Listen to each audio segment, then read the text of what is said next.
Hello there, and welcome back to All About Earth, where time drifts like mist through the forest, and science curls up beside curiosity for a quiet conversation.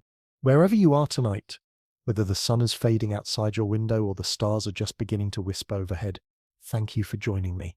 Now close your eyes for a moment, take a slow breath, and imagine stepping backward, farther than memory, farther than the age of mammals or dinosaurs, about 350 million years into the past. Welcome to the Carboniferous period, the age when everything grew large, lush, and just a little bit unbelievable. Picture it, towering forests, rising higher than cathedrals, woven together by ferns and horsetails and giant club mosses. The air is thick, humid, and rich with oxygen, about 35%, almost half again as much as we breathe today. Every breath feels like it could lift you a little off the ground. And for the creatures of this world, it did something extraordinary.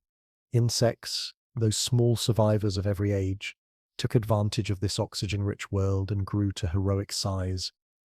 Imagine dragonflies as wide as seagulls, their wings glinting over ancient swamp, millipedes longer than your arm curled beneath fallen logs, and amphibians, our distant cousins, slid through warm green waters like living shadows.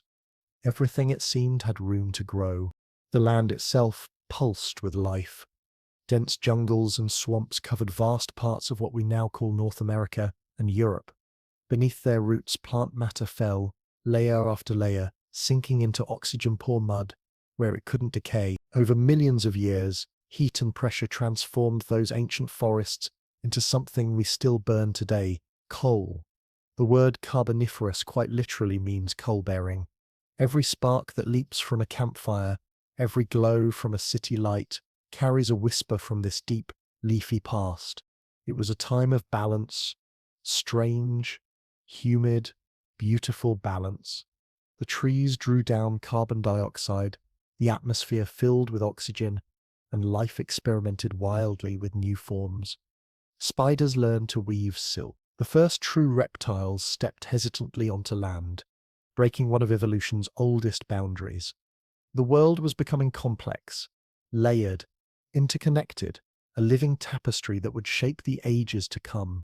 So tonight, as you settle into your blanket and let the world slow down, imagine yourself wandering through that primeval forest, the ground soft beneath your feet, the air shimmering with moisture, the buzz of giant wings echoing through the trees. You can almost feel the heartbeat of an earth still young, still learning what it means to breathe. What would it be like to stand there in that lush cathedral of green? Would it feel like home or like another planet entirely? Let me know what you imagine in the comments. And if you'd like to keep traveling through time with me, through eons of light, stone, and story, tap like, subscribe, and let curiosity guide you. The Carboniferous awaits. Let's take that first step together. The Carboniferous was a chapter of Earth's history written in green ink and thick air, a time when the world was busy dreaming itself larger. Imagine a planet where the forests never seemed to end, where the leaves were the size of shields, and the very air felt heavy with life. Between 359 and 299 million years ago, the Earth entered an age of abundance so lush, so alive, that even the stones beneath us would one day remember it in the form of coal. The Carboniferous was not a single story, but a duet. Two great movements in one symphony of growth. The first, the Mississippian, was a song of shallow seas and coral kingdoms. The second, the Pennsylvanian, was the march of swamps, jungles, and colossal trees that reached toward clouds no human would ever see. If you could stand on Earth during the Mississippian, you'd need no imagination to think you were in a dream. The continents were scattered differently then, and much of the land we now walk on, North America, parts of Europe, chunks of Asia, was covered by warm, shallow seas. These were not empty oceans, but living gardens of water, humming with coral reefs and crinoids, sea lilies that swayed like chandeliers in the current. Brachiopods opened and closed like tiny shells breathing in rhythm, while early sharks prowled through the light. It was a world of gentle tides and soft sunlight filtering down through clear water, painting the seafloor in moving gold. The Mississippian seas were architects. Over millions of years, the remains of tiny marine creatures, corals, shells, and limestone-forming organisms piled up, building immense platforms and reefs. These reefs formed the bones of continents to come, vast limestone layers that would later cradle mountains and valleys. But the real story here was not just stone or shell, it was oxygen, the silent engine of everything alive. During this time, Earth's atmosphere began to swell with it, a planetary breath drawn deep and long. The green architects of the Carboniferous, plants, were multiplying fast.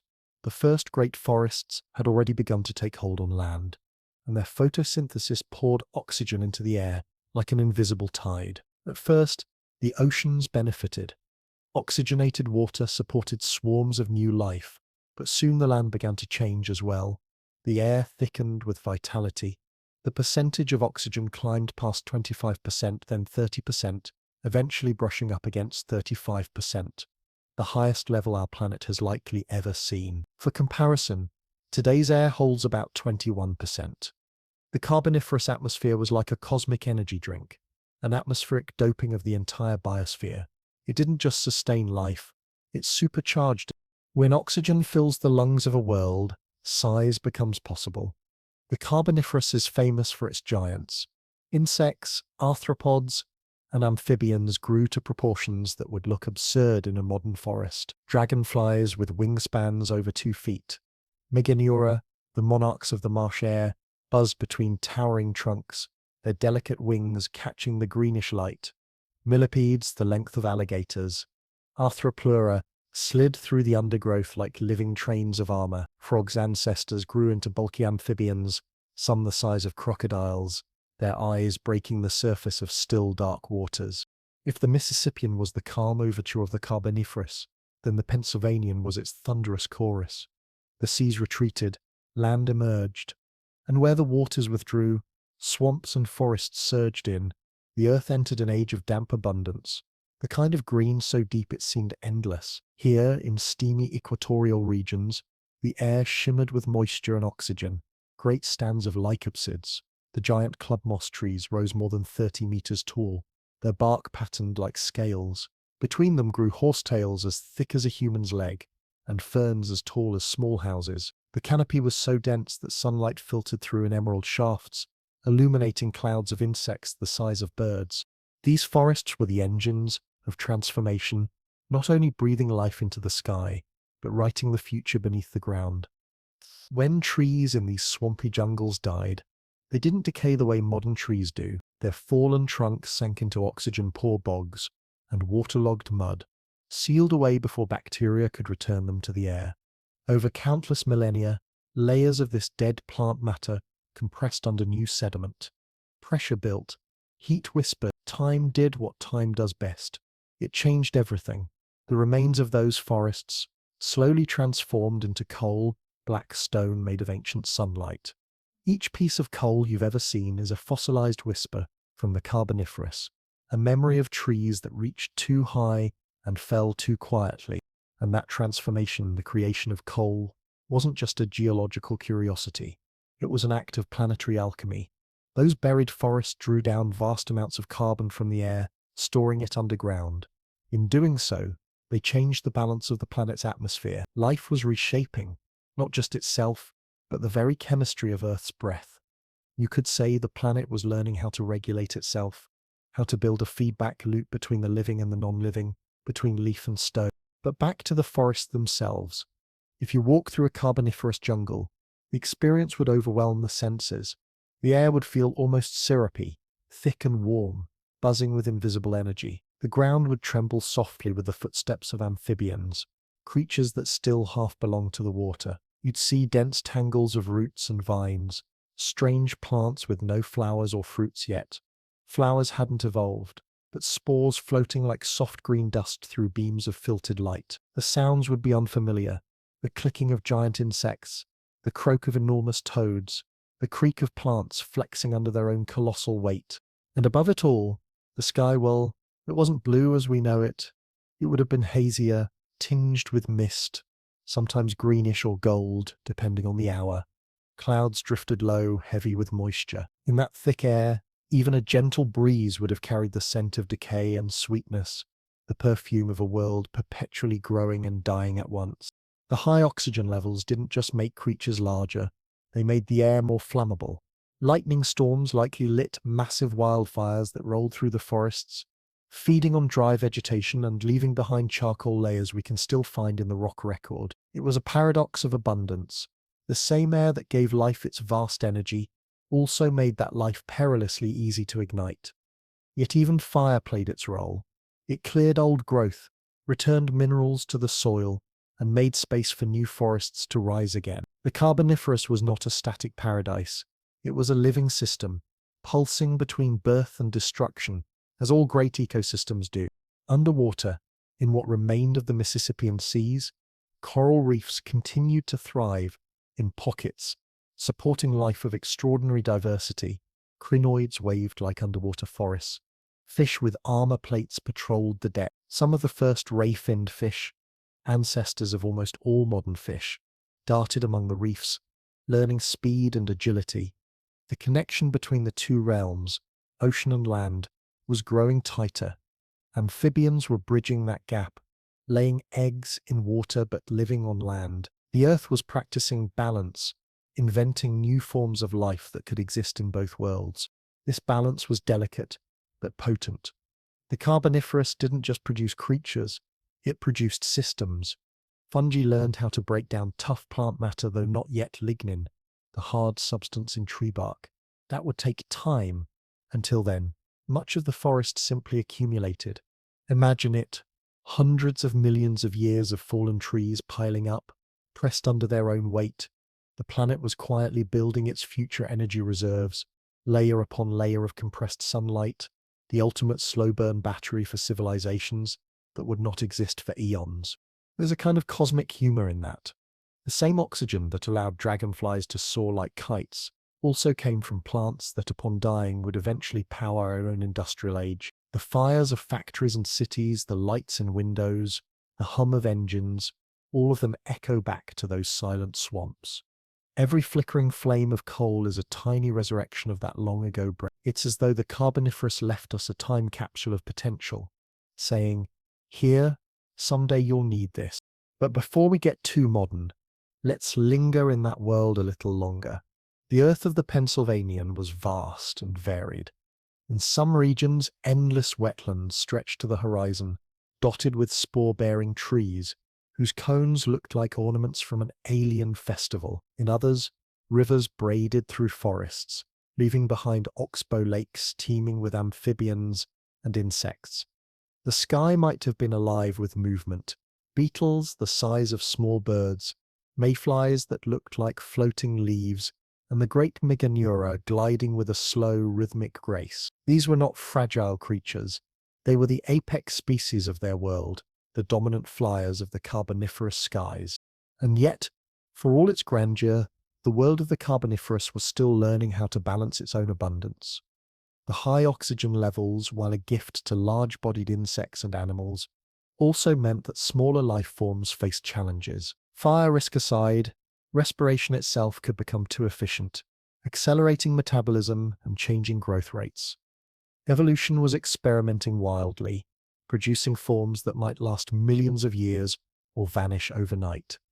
It was as if the biosphere, drunk on oxygen, was testing its limits. Beneath the canopy, smaller creatures thrived in the shadows. Early reptiles began to emerge, their scales glistening with the damp of the forest floor.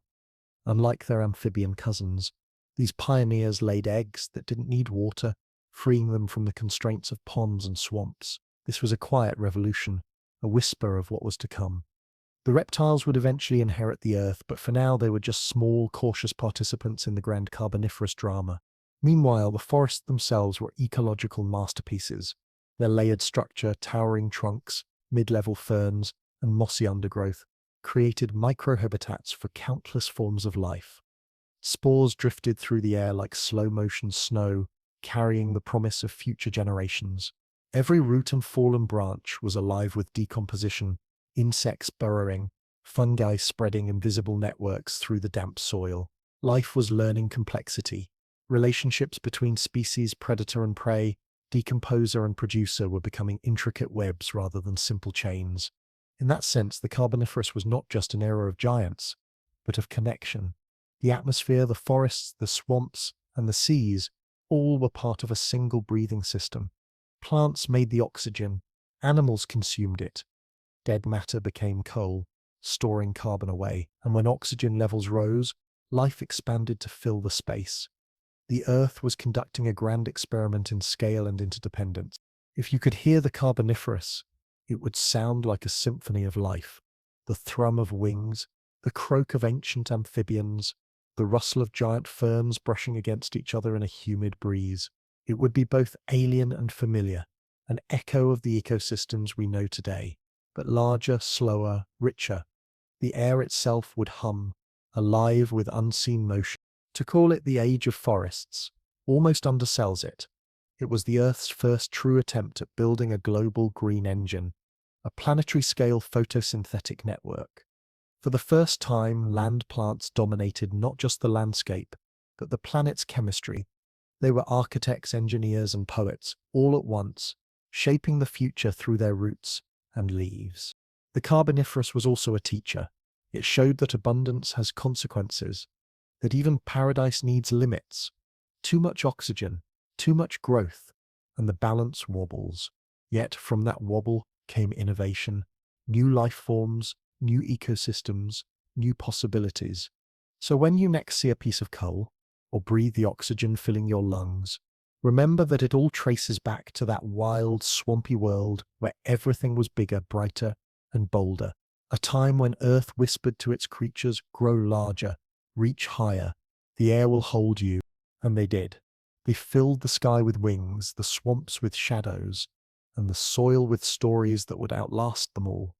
The Carboniferous was Earth's great green experiment, a love letter to excess, a planetary celebration of breath itself, and in its thick oxygen-rich air, life didn't just survive, it sang. The geology of the Carboniferous. When Laurussia met Gondwana, the Carboniferous world was not a quiet one. Beneath the humming forests and the drifting dragonflies, the planet itself was rumbling, shifting, and plotting something vast.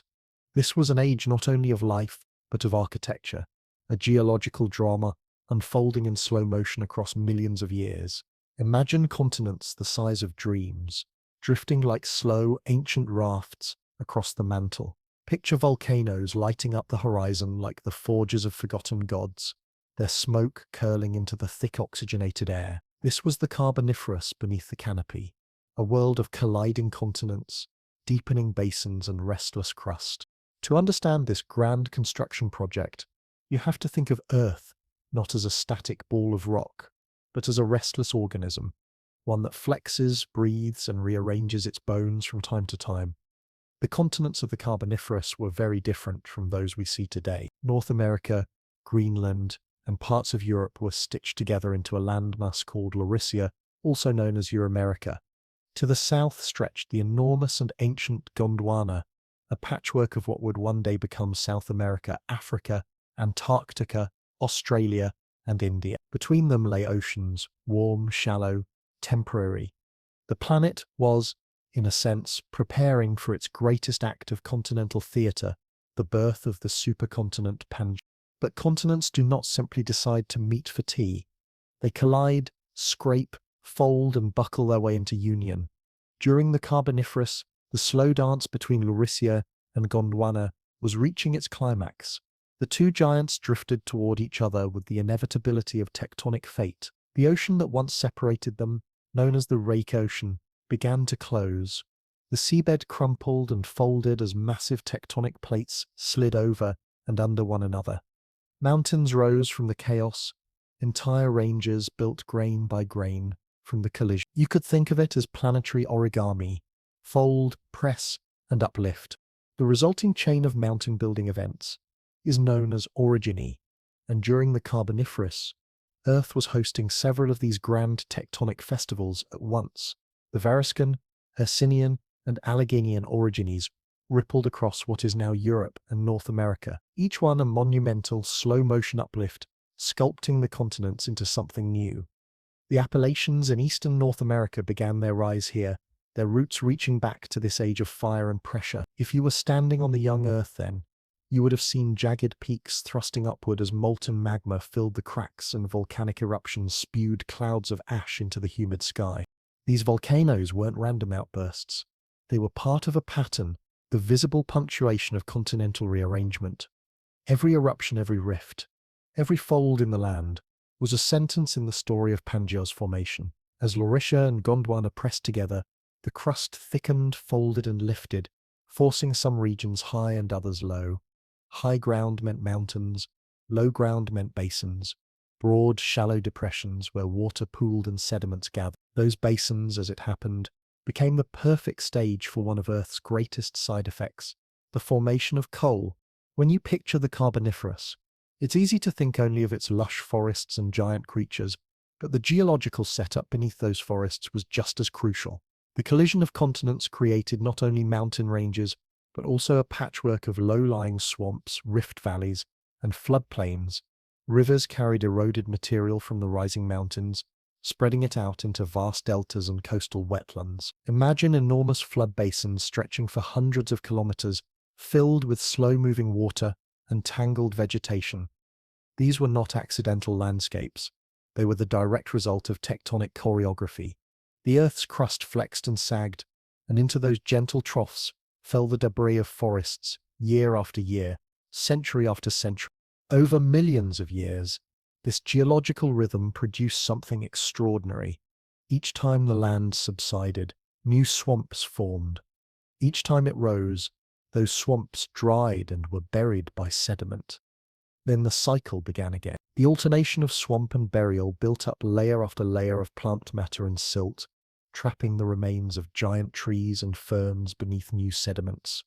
With time, heat, and pressure, those layers transformed into seams of black coal, the treasure veins of the Carboniferous world. You can still see these layers today, stacked like pages in a storybook, each one whispering of an ancient forest pressed into stone. Laurussia and Gondwana, meanwhile, continued their inexorable embrace.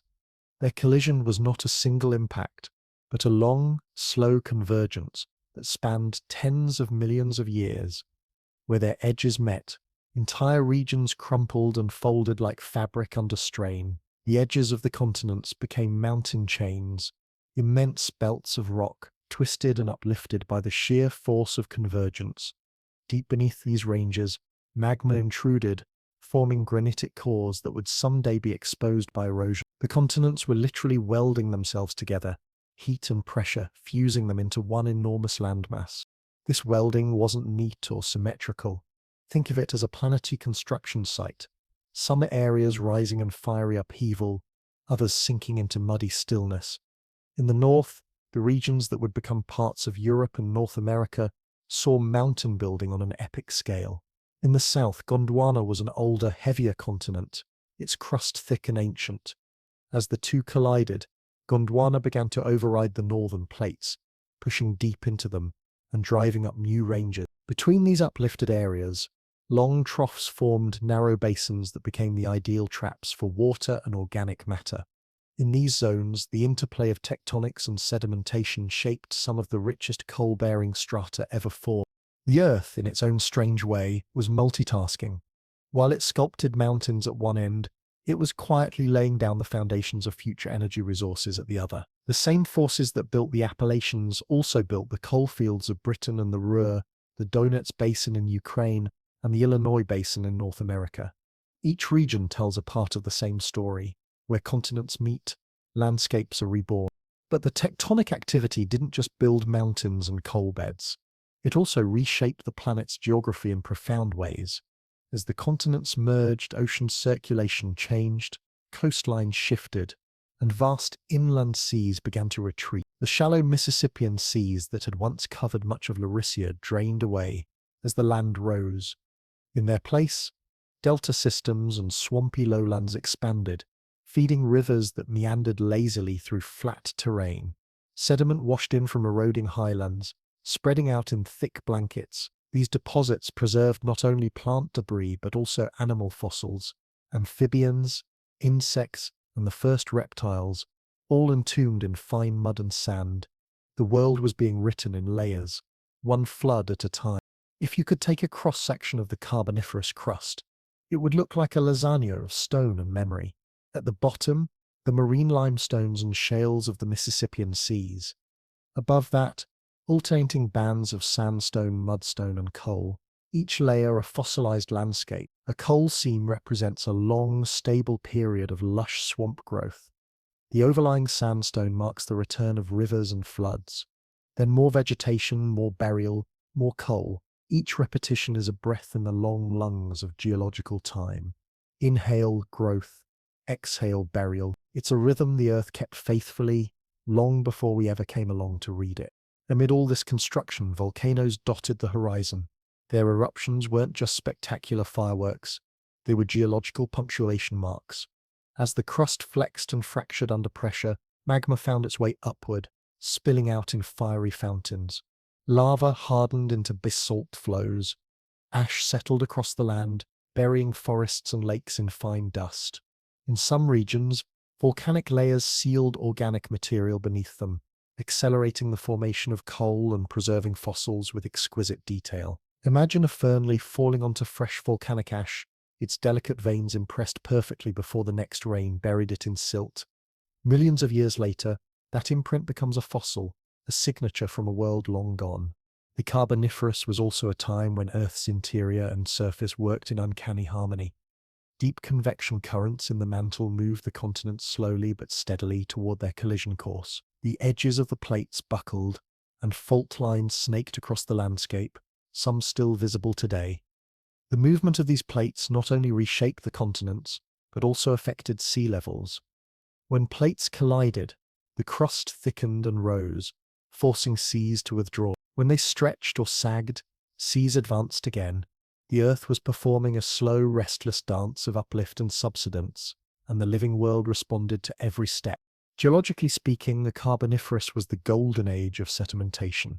Rivers carried vast quantities of material from the growing mountains into low-lying basins. Deltas expanded, distributing mud, sand, and organic matter over broad regions. Over time, the weight of accumulating sediment compressed the lower layers, squeezing out water and transforming mud into shale, sand into sandstone, and plant debris into coal. The Earth's crust recorded each cycle faithfully, stacking its experiences in sedimentary journals. You could say the planet was both author and archivist, recording its story in stone. The merging of Laurussia and Gondwana into Pangaea wasn't just a geological accident, it was the beginning of a new planetary configuration. As the continents fused, they created an enormous landmass, stretching nearly from pole to pole. Mountains curved like spines through its center, marking the scars of collision. The surrounding oceans, Panthalassa, the great global sea, and the smaller Paleotethys, became vast, lonely expanses. The world was consolidating, drawing its pieces together into one colossal puzzle. In the process, Earth's geography took on a more dramatic shape. The interior of Pangaea was high and dry, its coastal fringes humid and swampy.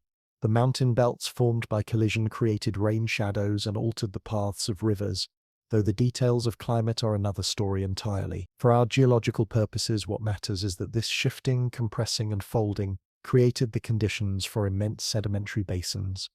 Without those basins, the lush forests of the Carboniferous would have left no lasting mark. The coal beds that define the period were not accidents. They were the direct children of tectonic motion.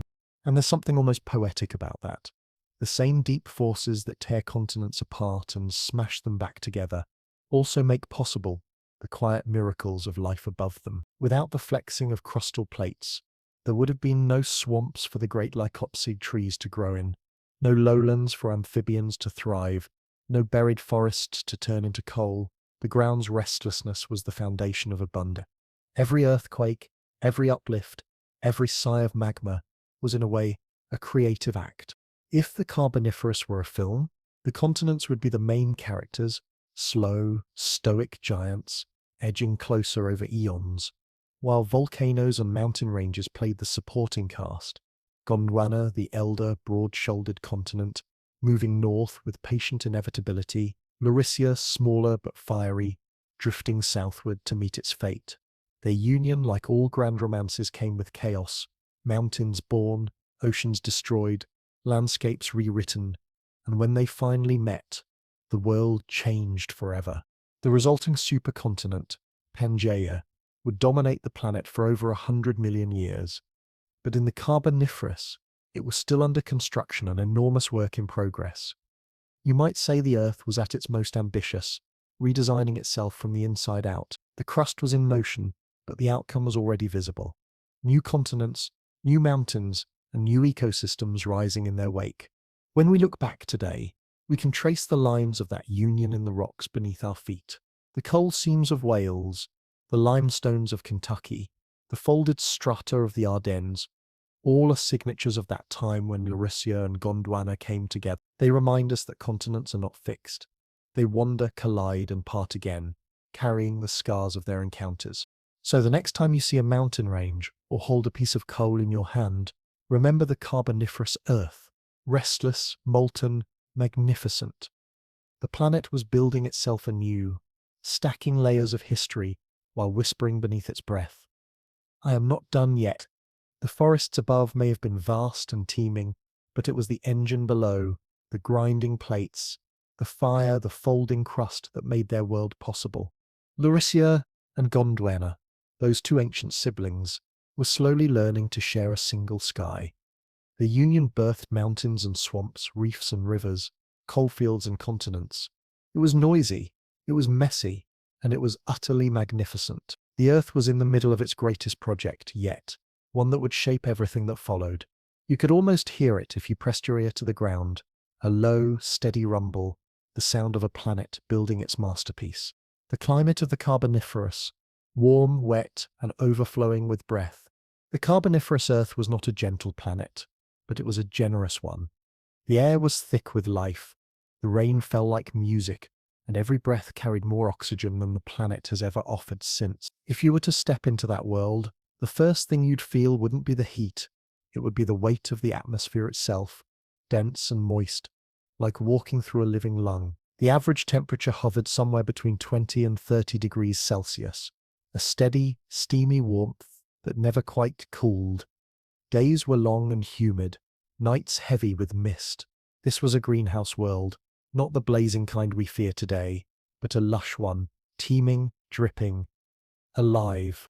The Carboniferous climate was, above all, wet. Not just a little damp, but extravagantly humid.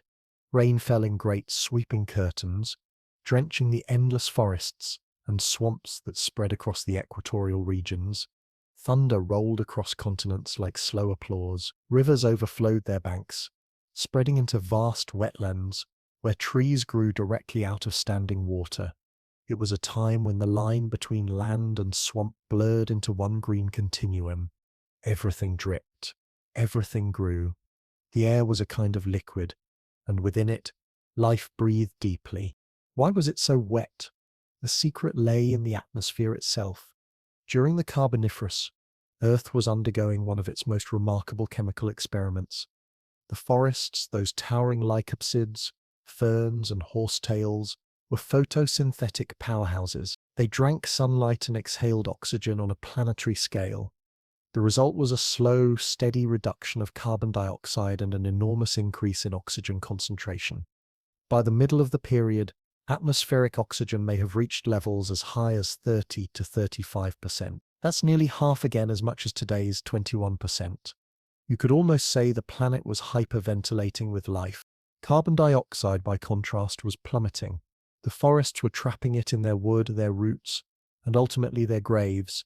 When plants died, they often fell into oxygen-poor swamps, where decay slowed to a crawl. Buried under layers of sediment, their carbon was locked away, no longer part of the active atmosphere. The world's lungs were working overtime, scrubbing the air clean. Imagine an atmosphere thick with oxygen and thin on carbon dioxide, an odd balance for a planet, one that tipped the chemistry of the air into something unfamiliar, even to modern biology.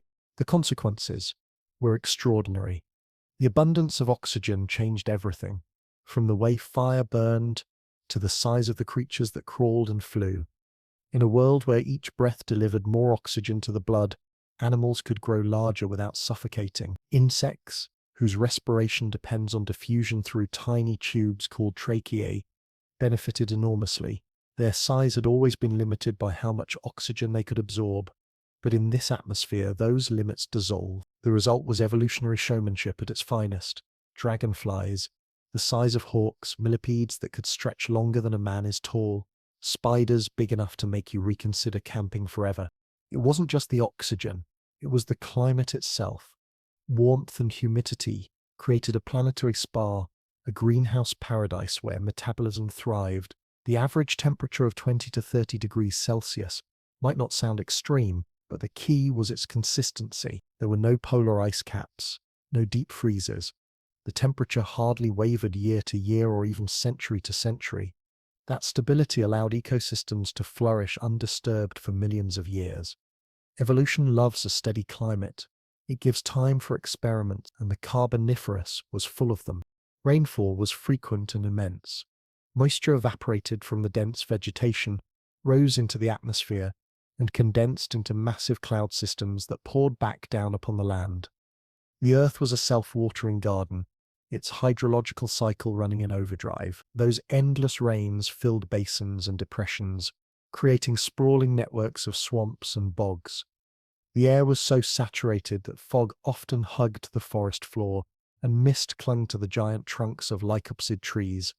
Insects whirred through the haze, their wings glistening with condensation. Amphibians lounged along the edges of still pools, their skin glistening with perpetual moisture. And what of the sunlight? It filtered through the canopy like liquid gold, dappled and diffuse, a painter's light. The dense forests cast deep shadows, and within those shadows, the air stayed warm and heavy. The humidity acted like a blanket, trapping heat close to the surface. Nights were thick with fog, mornings slow to dawn. Dew gathered in great beads on fern leaves and fell like miniature rain. The whole world seemed to sweat. With carbon dioxide levels dropping, global greenhouse effects weakened slightly, but the warmth remained thanks to the sheer volume of water vapor in the air, a far more potent greenhouse gas. The oceans and swamps exhaled it continuous. Every drop of rain returned to the sky as mist, feeding an endless cycle of evaporation and condensation. The result was a climate that balanced precariously between gentle stability and relentless abundance. The earth was alive in every molecule, its air and water in constant dialogue. You might imagine this world smelled different too, and you'd be right. The carboniferous air would have carried the scent of damp earth, resin and decay, without flowering plants, because flowers hadn't evolved yet. The aroma came from the living breath of vegetation and the rich chemistry of decomposition. Every gust of wind carried the perfume of a world perpetually composting itself. The oxygen made fires burn hotter and brighter, but it also made everything smell sharper, cleaner, somehow more alive. This oxygen surge had curious side effects.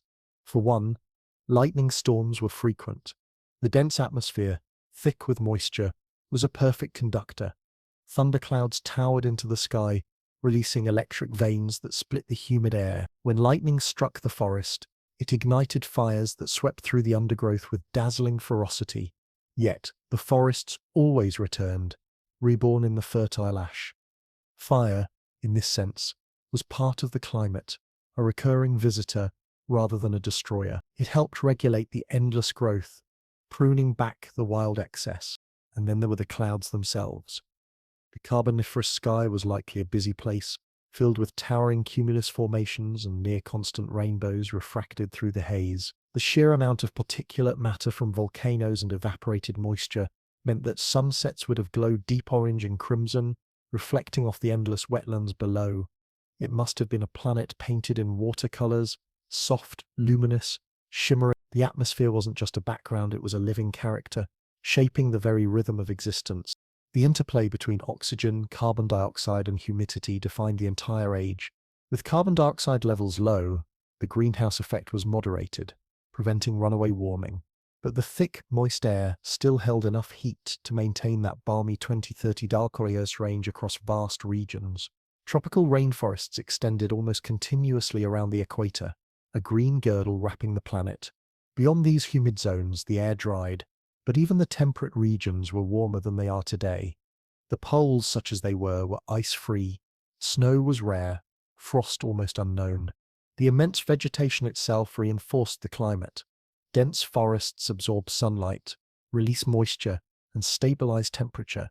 The Carboniferous biosphere essentially engineered its own weather. The plants made the air wetter, the air made the plants grow faster, and together they created a feedback loop of lush excess.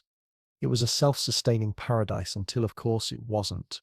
But that's another story, one of shifts and extinctions and the slow hand of geological change. For now, in the height of the Carboniferous, the system worked. One can almost imagine the Earth whispering to its own creations. Breathe deeper, grow larger, thrive. And life listened. Amphibians colonized the vast wetlands, evolving new shapes and sizes.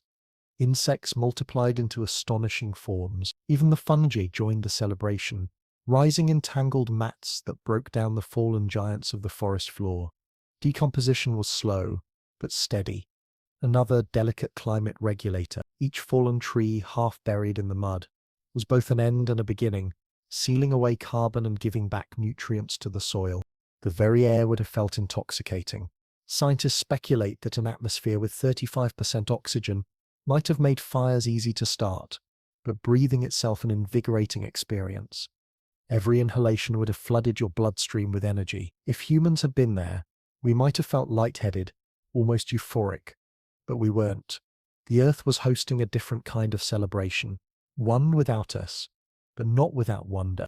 The Carboniferous climate was, in many ways, a masterpiece of planetary balance.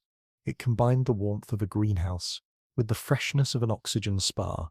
It was as if Earth decided to show off to demonstrate how alive a planet could become when given the right chemistry and a bit of patience. The air was not merely breathable, it was exuberant. And yet all that abundance came with consequences. High oxygen levels meant intense oxidation. Rocks weathered faster, organic matter burned hotter, and chemical reactions ran quicker. The planet was speeding up in subtle ways. The atmosphere itself may have glowed a little differently, its colors refracted by the unusual gas mix, and because carbon dioxide levels were so low, the warmth was no longer driven by greenhouse gases, but by the complex equilibrium of water vapor and solar radiation. It was a delicate dance between elements, one that lasted tens of millions of years before the steps began to falter. Still, for its long and verdant run, the Carboniferous climate was spectacularly stable. The air was thick, but not oppressive, the warmth constant, the rains reliable. This predictability allowed ecosystems to reach a kind of maturity unseen in earlier ages. Forests grew not just tall, but ancient, their canopies layered, their roots intertwined. Some trees may have stood for centuries, weathering countless storms, and beneath them, new species evolved, adapted and flourished, all under the unchanging rhythm of rain and warmth. There's humor in it, too, if you listen closely. Imagine a dragonfly the size of a crow buzzing past your ear in the humid twilight.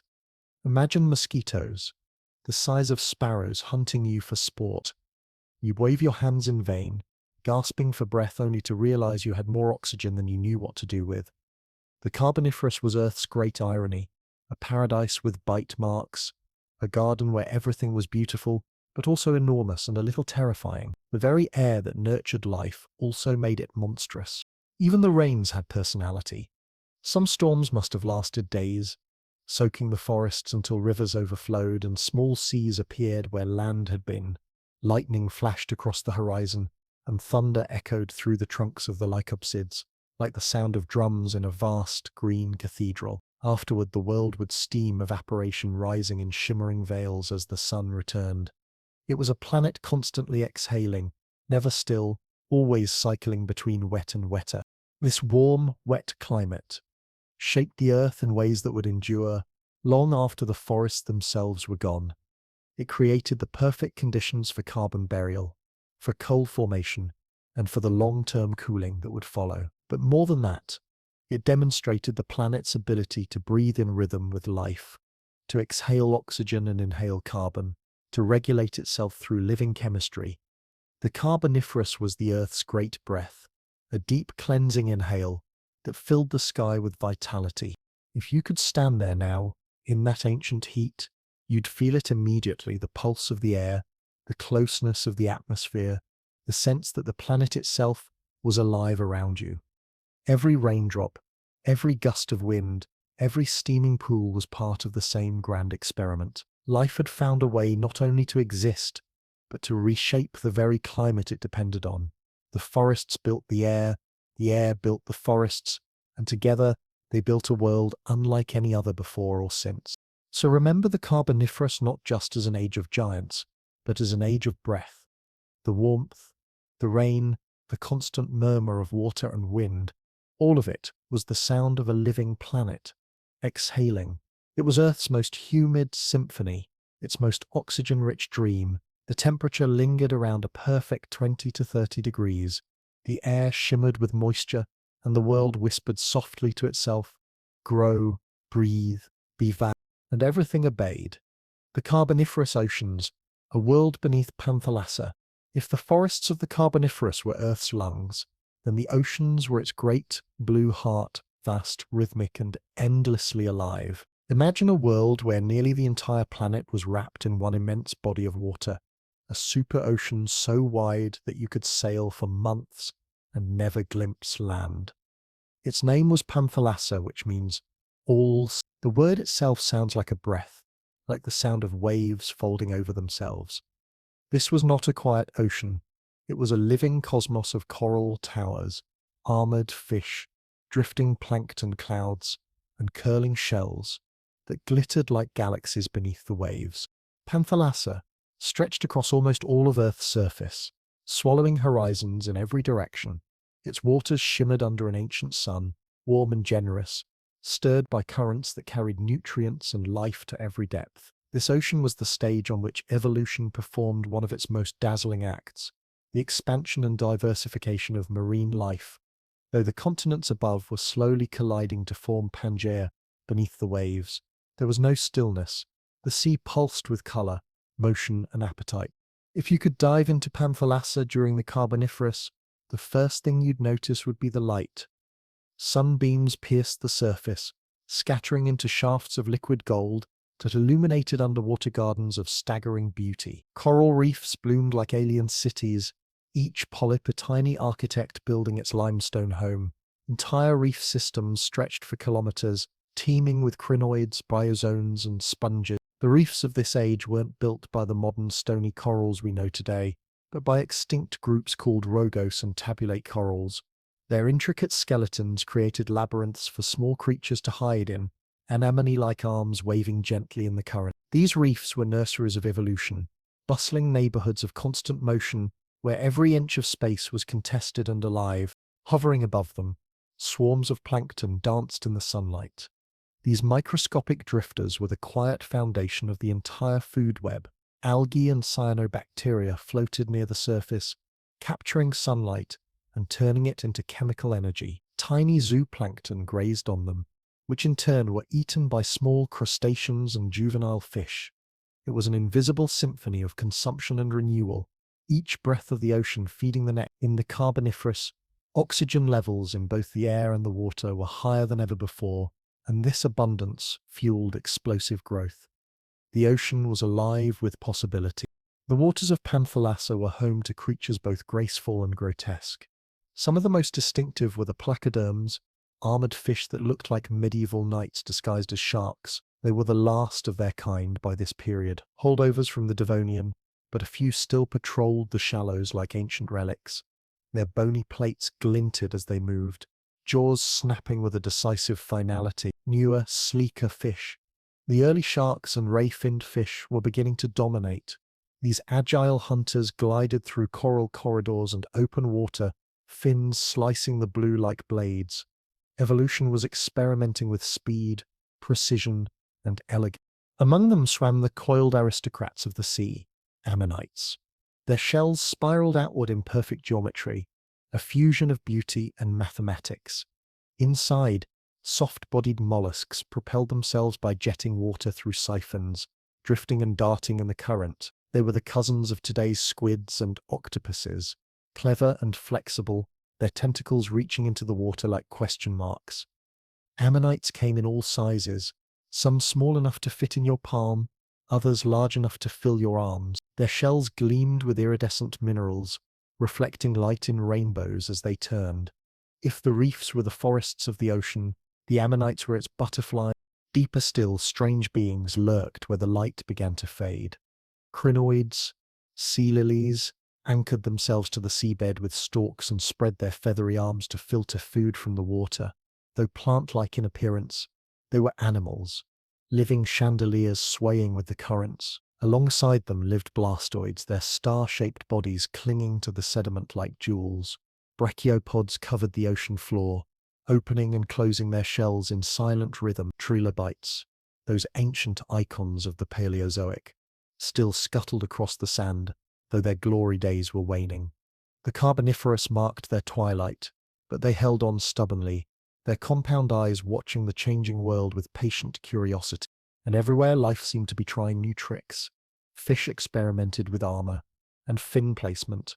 Early sharks diversified into dozens of forms, from the slow-moving bottom dwellers to sleek predators that could sense the faintest vibration of prey. Some had strange fins, some spiral-shaped teeth, and others enormous mouths that gulped plankton by the ton. The Carboniferous oceans were a biological playground, each species a prototype, each mutation a possible future. The high oxygen content of the atmosphere also meant more oxygen dissolved in seawater, which supercharged marine metabolism. Creatures could move faster, grow larger, and sustain more complex ecosystems. It was as if the ocean itself were breathing deeper, its currents pulsing with vitality. Coral reefs expanded, shellfish multiplied, and predators evolved sharper teeth, keener senses, and quicker reflexes. The circle of life was spinning faster, tighter, more intricately woven. The food chain of Panthalassa began, as it still does today, with light. Sunlight fed the algae, algae fed the small plankton, plankton fed the filter feeders, and so on up the ladder of mouths. Schools of small fish glittered like coins as they darted through the shallows, chased by larger fish with mouths like traps. Crustaceans clicked and scuttled across the seafloor, recycling whatever drifted down. Worms tunneled through the sediment, turning the mud into a living matrix. The entire ocean was an engine of energy conversion, from sunlight to motion, from motion to life. Occasionally, great storms would churn the upper layers, stirring nutrients from the deep and sparking brief feeding frenzies. Imagine waves the size of small mountains breaking over coral reefs, scattering shells and crinoids, then retreating to reveal the slow rebuilding that followed. Life has always thrived on disturbance. Even the chaos of the sea had its place in the grand design. Somewhere in the mid-depths where the light thins to blue twilight, nautiloids floated alongside ammonites, their long conical shells giving them an ancient, almost alien grace.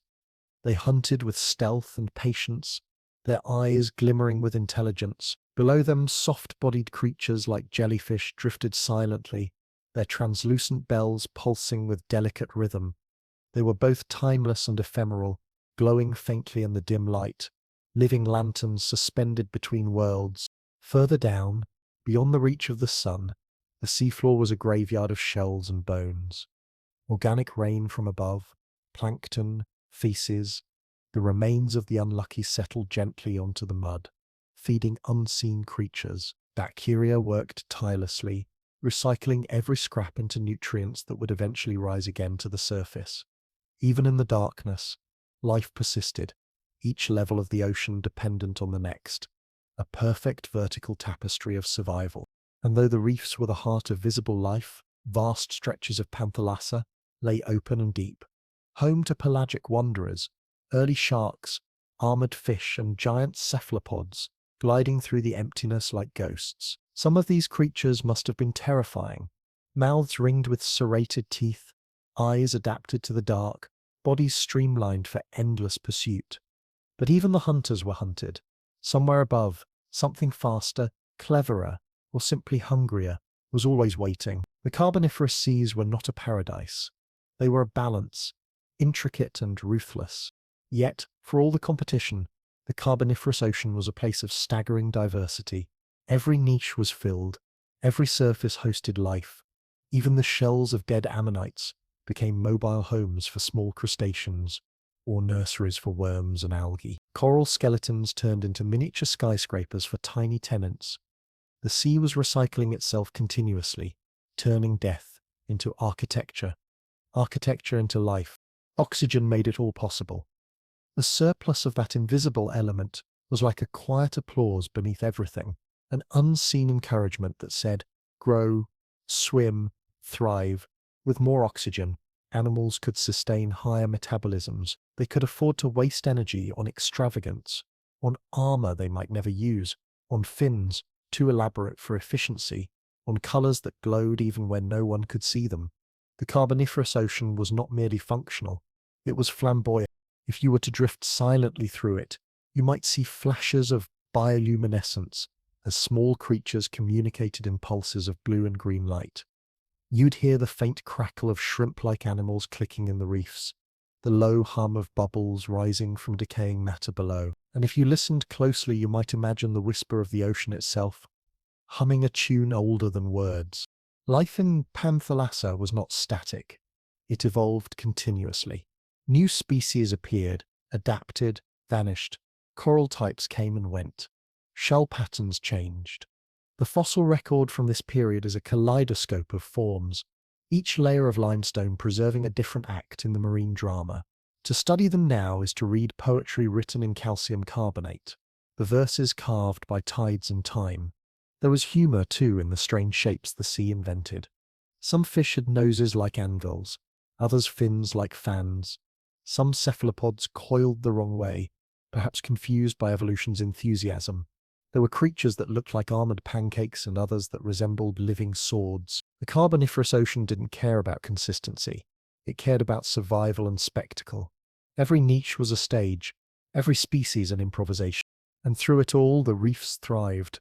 They were the lungs of the sea, breathing oxygen into the water, filtering sunlight into structure. Schools of fish circled them like flocks of underwater birds.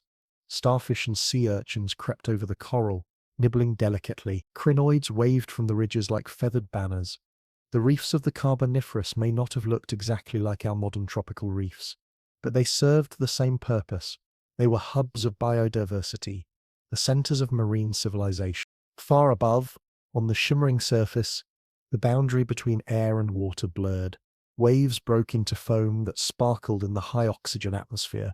Flying insects from nearby coasts may have occasionally fallen into the sea, where hungry fish snapped them up in moments. The exchange between ocean and air was constant and intimate. The Carboniferous Sea didn't just support life, it helped define it. To imagine the full scale of Panthalassa is to realize how small we are. It was not merely an ocean, it was a planet-wide womb. Its currents connected every ecosystem. Its chemistry sculpted evolution. Its moods decided the fate of entire lineages. From plankton to predator, from coral to shark, all were part of a single, immense conversation, whispered in waves and currents. If you could stand on some long-vanished shore and look out across it, the horizon would seem infinite. You'd see the shimmer of sunlight on the water, the gentle curve of Earth itself. Somewhere beneath that shining skin, ammonites were spiraling upward, coral polyps were building their limestone towers, and armored fish were chasing prey through the flickering light. The ocean was not quiet. It was roaring with life, even if the sound was one only time could hear. The Carboniferous Sea was, in every sense, a masterpiece. It was both ancient and modern, familiar and alien.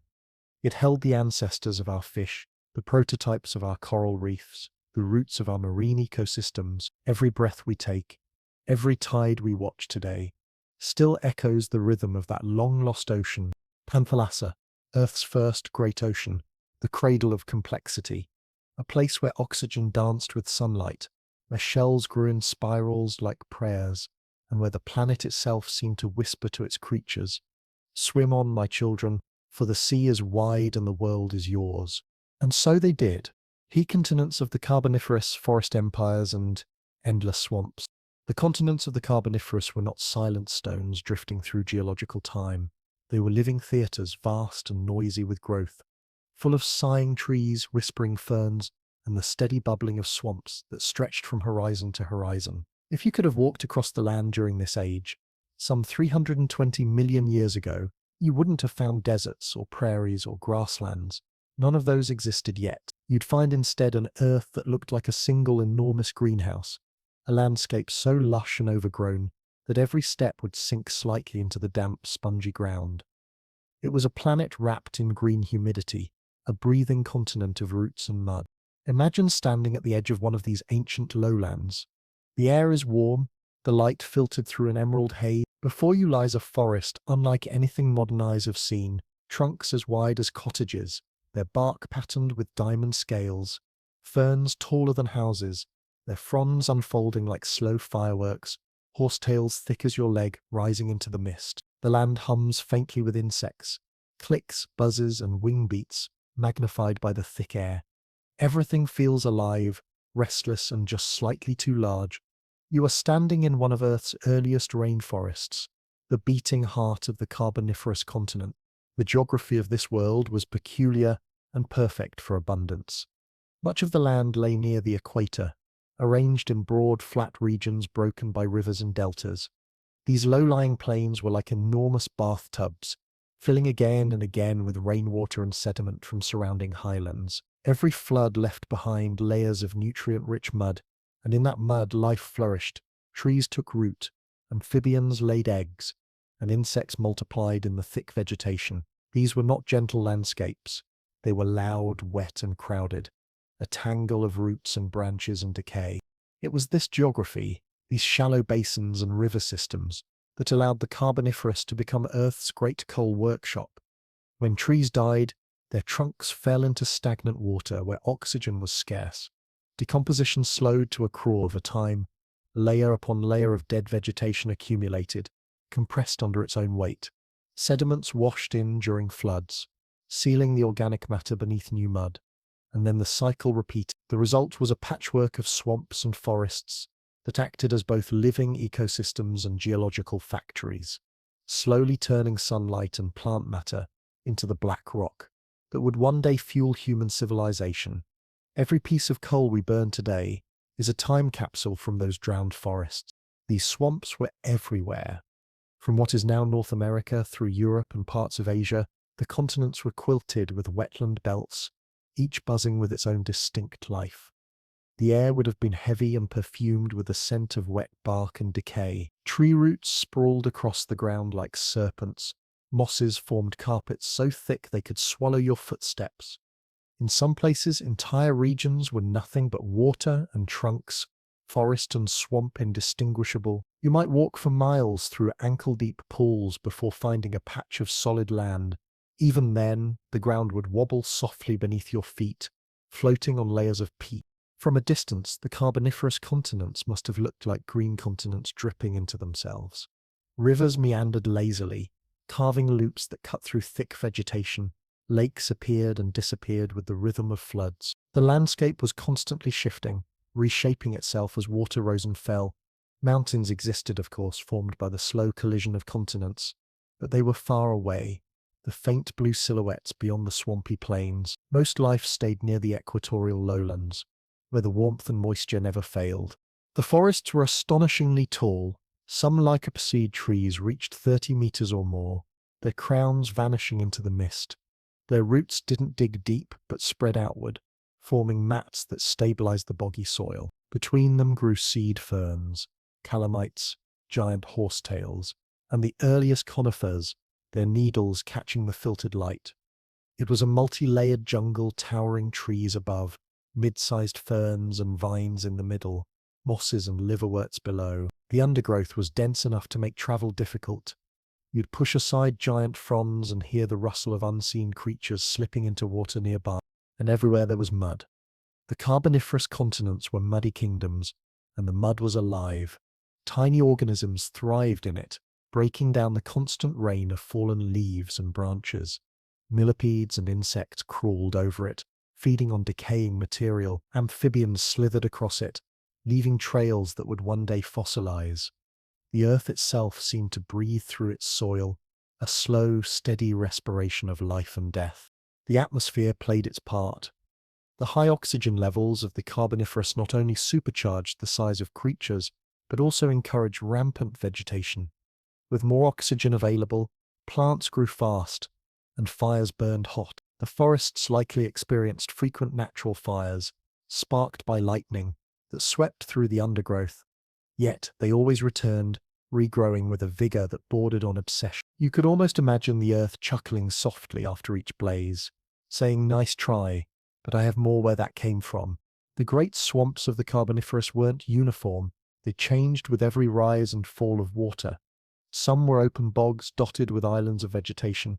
Others were dense jungle wetlands, shaded by thick canopies. Still others were more like tidal marshes, with water levels that fluctuated daily. Each environment nurtured its own community of plants and animals. In the deeper water, strange fish and early amphibians prowled. On the drier mounds, insects ruled, their buzzing wings filling the air like a living fog. Imagine looking down from above. If you could have hovered there like some ancient dragonfly, you'd see the continents draped in green, threaded with shining rivers, their courses looping and merging like veins. Thunderheads drifted overhead, their reflections trembling on the water below. The forest stretched endlessly, broken only by wide, dark swamps that shimmered under the cloudy sky. The continents were not static landscapes, but slow-motion performances, forests growing, dying, and sinking beneath new generations of growth. One of the most remarkable features of these Carboniferous lands was how effectively they recycled themselves. When trees fell, they didn't vanish, they sank. When floods came, they didn't destroy, they layered. Even decay was part of creation. The low oxygen environments prevented full decomposition, allowing vast amounts of organic carbon to be buried rather than released back into the atmosphere. Over millions of years, this process lowered global carbon dioxide levels dramatically, changing not just the land, but the entire balance of the planet's chemistry. The continents of the Carboniferous were, quite literally, changing the world one swamp at a time. But let's not pretend this landscape was peaceful. It was crowded, noisy, and at times perilous.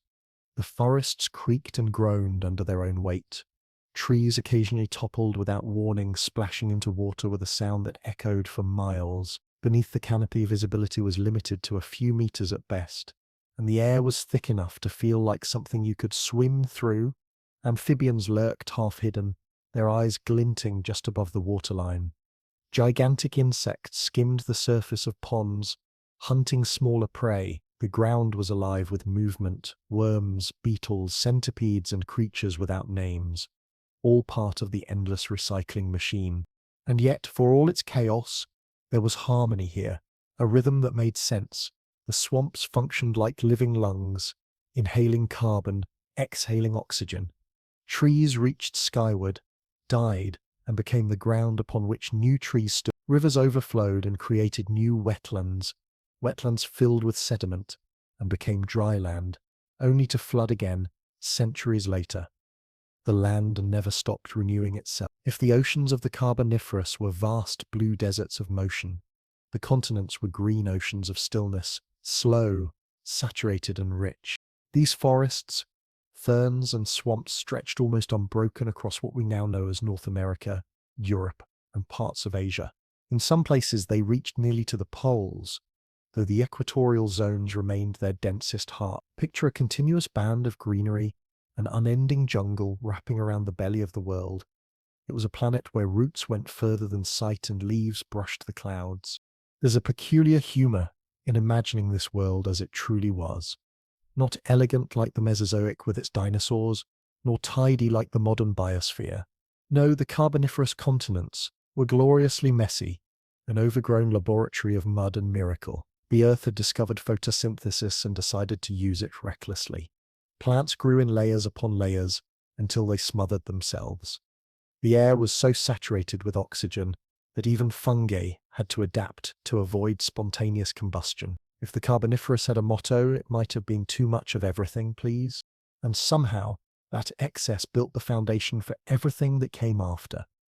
The continental lowlands acted as giant storage vaults, burying carbon deep underground, locking away the raw materials for future epochs. The coal fields of today, those dark seams mined in Britain, Appalachia, China, and Russia are the fossilized remains of this overindulgence. Each black layer is a memory of ancient forests that lived, died, and slept beneath new generations of growth. When you hold a piece of coal, you're holding compressed time, a relic of swamps so vast that even mountains couldn't outlast them. Above ground, the continents were dynamic. Rivers shifted course, swamps expanded and contracted. New floodplains emerged as old ones subsided. The land was not static, but breathing, flexing with the slow movements of the Earth's crust beneath it. Over millions of years, tectonic pressures gently lifted some regions, while others sank deeper. These subtle changes created the ideal recipe for continual burial of organic material. The continents of the Carboniferous were like giant compost heaps, endlessly layering life upon death, decay upon growth, and still life adapted. The amphibians that ruled the water's edge began to venture farther inland. Some evolved tougher skin to resist drying out. Others developed eggs that could survive on land, paving the way for reptiles. Insects diversified wildly, taking to the air in a world that rewarded wings. Spiders, scorpions, and centipedes colonized the forest floor. It was a time when the land itself seemed to be inventing every possible way to move, crawl, or slither. The continents were laboratories of invention, each square meter a microcosm of experimentation. The swamps, for all their abundance, were fragile ecosystems. A shift in water level could change everything. Too much flooding and the trees drowned. Too little and the peat dried out, making fires more common. The balance was delicate, but the Carboniferous lasted long enough for this intricate dance to continue for tens of millions of years. It was stability born of chaos, a sustained improvisation between water, land, and life. If you stood on a Carboniferous hillside and looked out over the land, you might see a shimmering expanse of green stretching as far as the eye could see. Steam would rise from the canopy after a rainfall, drifting upward in slow, twisting columns. The light would turn everything golden for a moment, before the mist reclaimed it. It would feel eternal, this world of ferns and forests. But of course it wasn't. Time, even then, was moving. The continents would shift, climates would cool, and the swamps would one day vanish. But for that long, humid interlude, Earth was alive in every direction. The Carboniferous continents remind us of a simple truth. Life and land are inseparable. The forest didn't just grow on the continents. They made them, weaving organic matter into the very soil, shaping the terrain with their roots and remains. The land, in turn, offered the stage on which life could reach upward, experiment and dream. Together they created one of the most extravagant chapters in the history of the planet, a green age of excess and transformation. So picture it once more, a landscape of endless trees and swamps, their reflections shimmering in shallow water, the air heavy with oxygen and the soft hum of unseen wings. Beneath your feet, layers of ancient life waiting to become coal. The earth whispers quietly through the leaves, amused by its own creation. Rest here a while, my giants. Sleep deeply. I'll keep your memory safe. The plants of the Carboniferous, giants of green and the birth of coal. If the Carboniferous period were a story, its heroes would not be beasts or oceans, but trees. Not the delicate, flowering trees we know today, but titans, plants so large and strange that walking among them would have felt like stepping into another planet. They were the architects of the air we breathe, the silent engineers of the world's chemistry, and the authors of a legacy that still burns in our furnaces. These were the green giants, the lycopods, the sphenopsids, the seed ferns, plants that turned sunlight into a planetary transformation. Imagine a world without flowers, without birds or grasses, just endless forests of green towers rising from steaming wetlands. The air hums softly with the sound of wind brushing through fronds the size of sails. You look up, and above you trunks rise 30 meters or more before bursting into crowns of leaves that catch the filtered sunlight. This is the Carboniferous Earth, 3.5 to 29.9 million years ago, when plants ruled without rivals. It was not merely an age of trees, it was the invention of forests. At the heart of this revolution stood the lycopods, the giants of the swamp. Modern lycopods are humble little club mosses, barely brushing your ankle on a woodland trail. But in the Carboniferous, they were the skyscrapers of their time. Species like Lepidodendron and Sigillaria towered up to 40 meters tall, their trunks covered in diamond-shaped leaf scars that gave them a reptilian texture.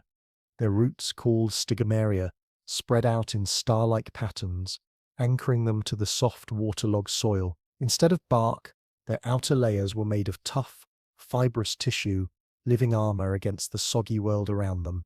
The lycopods were unlike any modern tree. They didn't grow thicker with age the way oaks or pines do. Instead, they were more like giant tubes, rapidly growing vertical stems, packed with water-conducting tissues, their strength maintained by internal pressure rather than solid wood. They grew fast, lived briefly, and when they died, they often toppled into the swamps that fed them. There they rested, half submerged, destined not to rot away, but to join the slow alchemy that would one day turn them into coal. Beside them grew the sphinopsids, ancient relatives of the modern horsetail. Today, horsetails are thin, fragile plants that poke from riverbanks, like green drinking straws. But in the Carboniferous, their ancestors, such as calamites, were giants, hollow, jointed trees reaching up to 20 meters in height. Their segmented stems looked like the pipes of some enormous organ, each joint ringed with whorls of needle-like leaves. They thrived along riverbanks and swamp edges, growing in dense thickets that must have resembled armies of bamboo. When the wind blew, they would have swayed together, hissing softly, like the earth whispering secrets through reeds.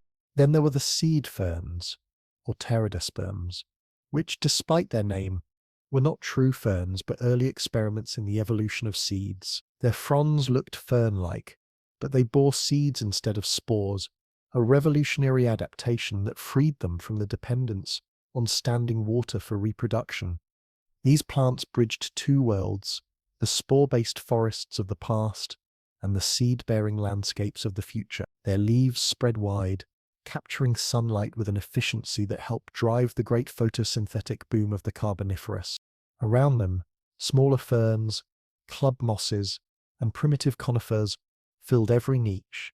Mosses and liverworts crept over the soil, coating every surface in green velvet.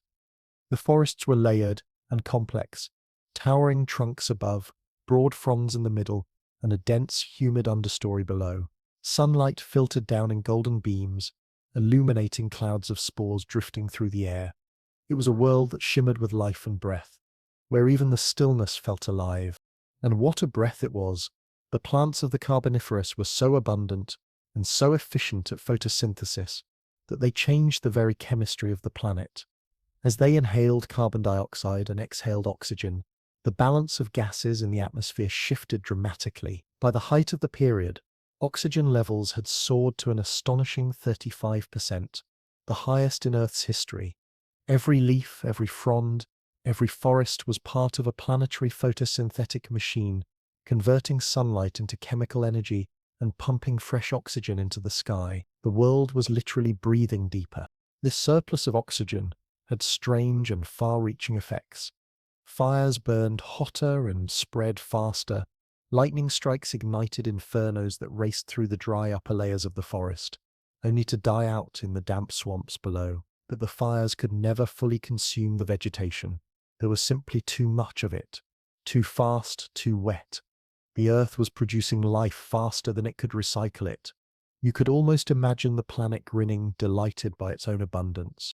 Yet, there was a twist in this story of plenty. The Carboniferous forests were too advanced for their own good. When plants die today, fungi and bacteria quickly break them down, recycling their nutrients into the soil. But during the Carboniferous, the microbes of decay hadn't yet evolved the enzymes needed to digest lignin, the tough, woody polymer that gives plants their rigidity. In other words, the world had just invented wood, but it hadn't yet invented the organisms that could eat it. There were gigantic piles of dead trees that simply didn't rot. Imagine millions of tons of fallen trunks and branches, layer upon layer, sinking into oxygen-poor mud and water. The forests were burying themselves alive. Over time, pressure and heat transformed these buried layers into peat and then into coal. It was as if the earth looked upon this extravagant forest and thought, let's save some for later. Each seam of coal we find today is a fossilized forest, a preserved breath of that ancient air. When we burn it, we're releasing sunlight that fell on the Earth 300 million years ago. The Carboniferous plants didn't just create coal, they created a planet where life itself became a geological force. By locking away carbon underground, they reduced atmospheric carbon dioxide and cooled the planet over millions of years. The forests were unwitting climate engineers, sculpting the atmosphere and setting the stage for the ice ages that would follow. They didn't know it, of course. They were too busy reaching upward, their fronds unfurling like prayers to the sun. There's something delightfully audacious about the vegetation of this era. The lycopods, with their scaly trunks and starburst roots, looked like creatures pretending to be plants. The sphinopsids resembled green scaffolding, as if the planet were still under construction. The seed ferns, meanwhile, were evolutionary rebels, testing new blueprints for reproduction. Together they formed ecosystems that were both chaotic and perfectly balanced. Every plant recycled the air for the next. Every fallen leaf became the soil for the next generation. The sheer productivity of these forests was astonishing. Trees grew rapidly, driven by warm temperatures and the constant availability of water. The sunlight in tropical latitudes fueled near-constant photosynthesis, while the absence of seasons meant growth never truly stopped. Some plants may have completed their entire life cycles in just a few decades, a blink in geological time. Yet their remains, compressed and buried, would persist for hundreds of millions of years. Walking through a Carboniferous forest would have been a surreal experience. The trunks weren't covered in bark as we know it, but in a patchwork of leaf scars that caught the light in geometric patterns. The ground was soft, spongy, and often submerged. Every few steps you might hear the hiss of escaping gas from decomposing material below, a quiet reminder that the land itself was fermenting. When the wind rose, the forest swayed like a single living organism, leaves brushing against each other in whispers. It would have smelled of resin, wet soil, and slow decay, a perfume of immortality. The reproduction strategies of these plants were as strange as their shapes. Lycopods released clouds of spores from cone-like structures at the tips of their branches. These spores, carried by wind, drifted like microscopic dust storms across the swamp. When they landed on wet surfaces, they germinated into tiny gametophytes, which then produced sperm and eggs. Fertilization required water, hence the dominance of swampy habitats. The sphinopsids followed a similar pattern, their spores released from cone-bearing stalks that looked like miniature rockets ready to launch. The seed ferns, in contrast, had taken a bold evolutionary step, reproduction by seed. Their seeds, encased in protective coats, could survive dry conditions and travel farther than spores ever could. This innovation would eventually dominate the plant kingdom, leading to the rise of true seed plants, gymnosperms and later flowering plants. But in the Carboniferous, seeds were still new technology, experimental prototypes scattered among the swamp giants. Evolution, as always, was improvising. In the deep shade beneath these towering plants, smaller vegetation thrived. Mosses and liverworts formed mats over fallen logs. Fungal networks spread quietly through the damp soil, digesting what they could. Some fungi, in their endless arms race with the new woody plants, began developing the enzymes that would one day allow them to break down lignin. The world's first decomposers were learning their craft, one spore at a time. The forests may not have known it, but their own successors were already evolving in their roots. From a biochemical point of view, the Carboniferous was a photosynthetic revolution. Plants had perfected the art of turning sunlight, carbon dioxide and water into glucose and oxygen. But with so much plant life, oxygen began to accumulate faster than it could be used. The air became supercharged, flammable, and invigorating. Fires, when they started, could rage ferociously but often died quickly in the damp conditions. Still, each flame was a flicker of equilibrium, a reminder that nature never rests for long at its extremes. One might imagine the Carboniferous plants gossiping with one another through their roots, laughing softly as they transformed the world. "Let's make more oxygen," one might whisper. "Why not?" says another. "What could possibly go wrong?" They had no idea they were building the atmosphere that would one day allow reptiles, dinosaurs, and mammals to flourish. They simply grew, breathed, and fell, repeating the rhythm of creation and burial for tens of millions of years. There's humor, too, in how the planet handled its excess. Without efficient decomposers, the Earth began to hoard carbon like a miser. It stored away its own past under layers of mud, as if embarrassed by the mess. The result, millions of years later, was coal, the compressed poetry of a planet that couldn't stop growing. Each seam is a black photograph of sunlight, trapped and preserved. When we burn it, we release not just energy, but a memory, the sigh of the Carboniferous forest returning briefly to the air. If the Carboniferous plants could see what became of their remains, perhaps they'd laugh. "We gave you air," they might say, "and now you burn us to light your cities." Typical, they were, after all, the ultimate multitaskers, creators of oxygen, builders of ecosystems, engineers of geology. No other group of organisms has altered the planet so profoundly. Even today, the ghosts of those forests linger. The fossilized bark of lepidodendron still bears its diamond patterns. The impressions of fern fronds can be found etched into stone like delicate lace. In every piece of coal, in every oxygen molecule you breathe, there's a trace of those ancient photosynthesizers, those green architects of time. The plants of the Carboniferous didn't just dominate their world, they defined it. They sculpted the air, the soil, and even the deep future. Their lives were brief, but magnificent. Their deaths immortal. They didn't need flowers or fruit to be beautiful. They were beauty itself, multiplied into a forest so vast that it became a geological force. So picture it once more. The towering lycopods, the pipe-like spinopsids, the seed ferns stretching their fronds toward a golden sun. The swamp water glimmers at their roots, and the air hums with photosynthesis. Somewhere, a tree topples, falling softly into the mud. The earth watches, patient, smiling. "Stay there," it seems to say. "Rest a while. Someday I'll turn you into fire." The giant insects, when oxygen made titans of the air.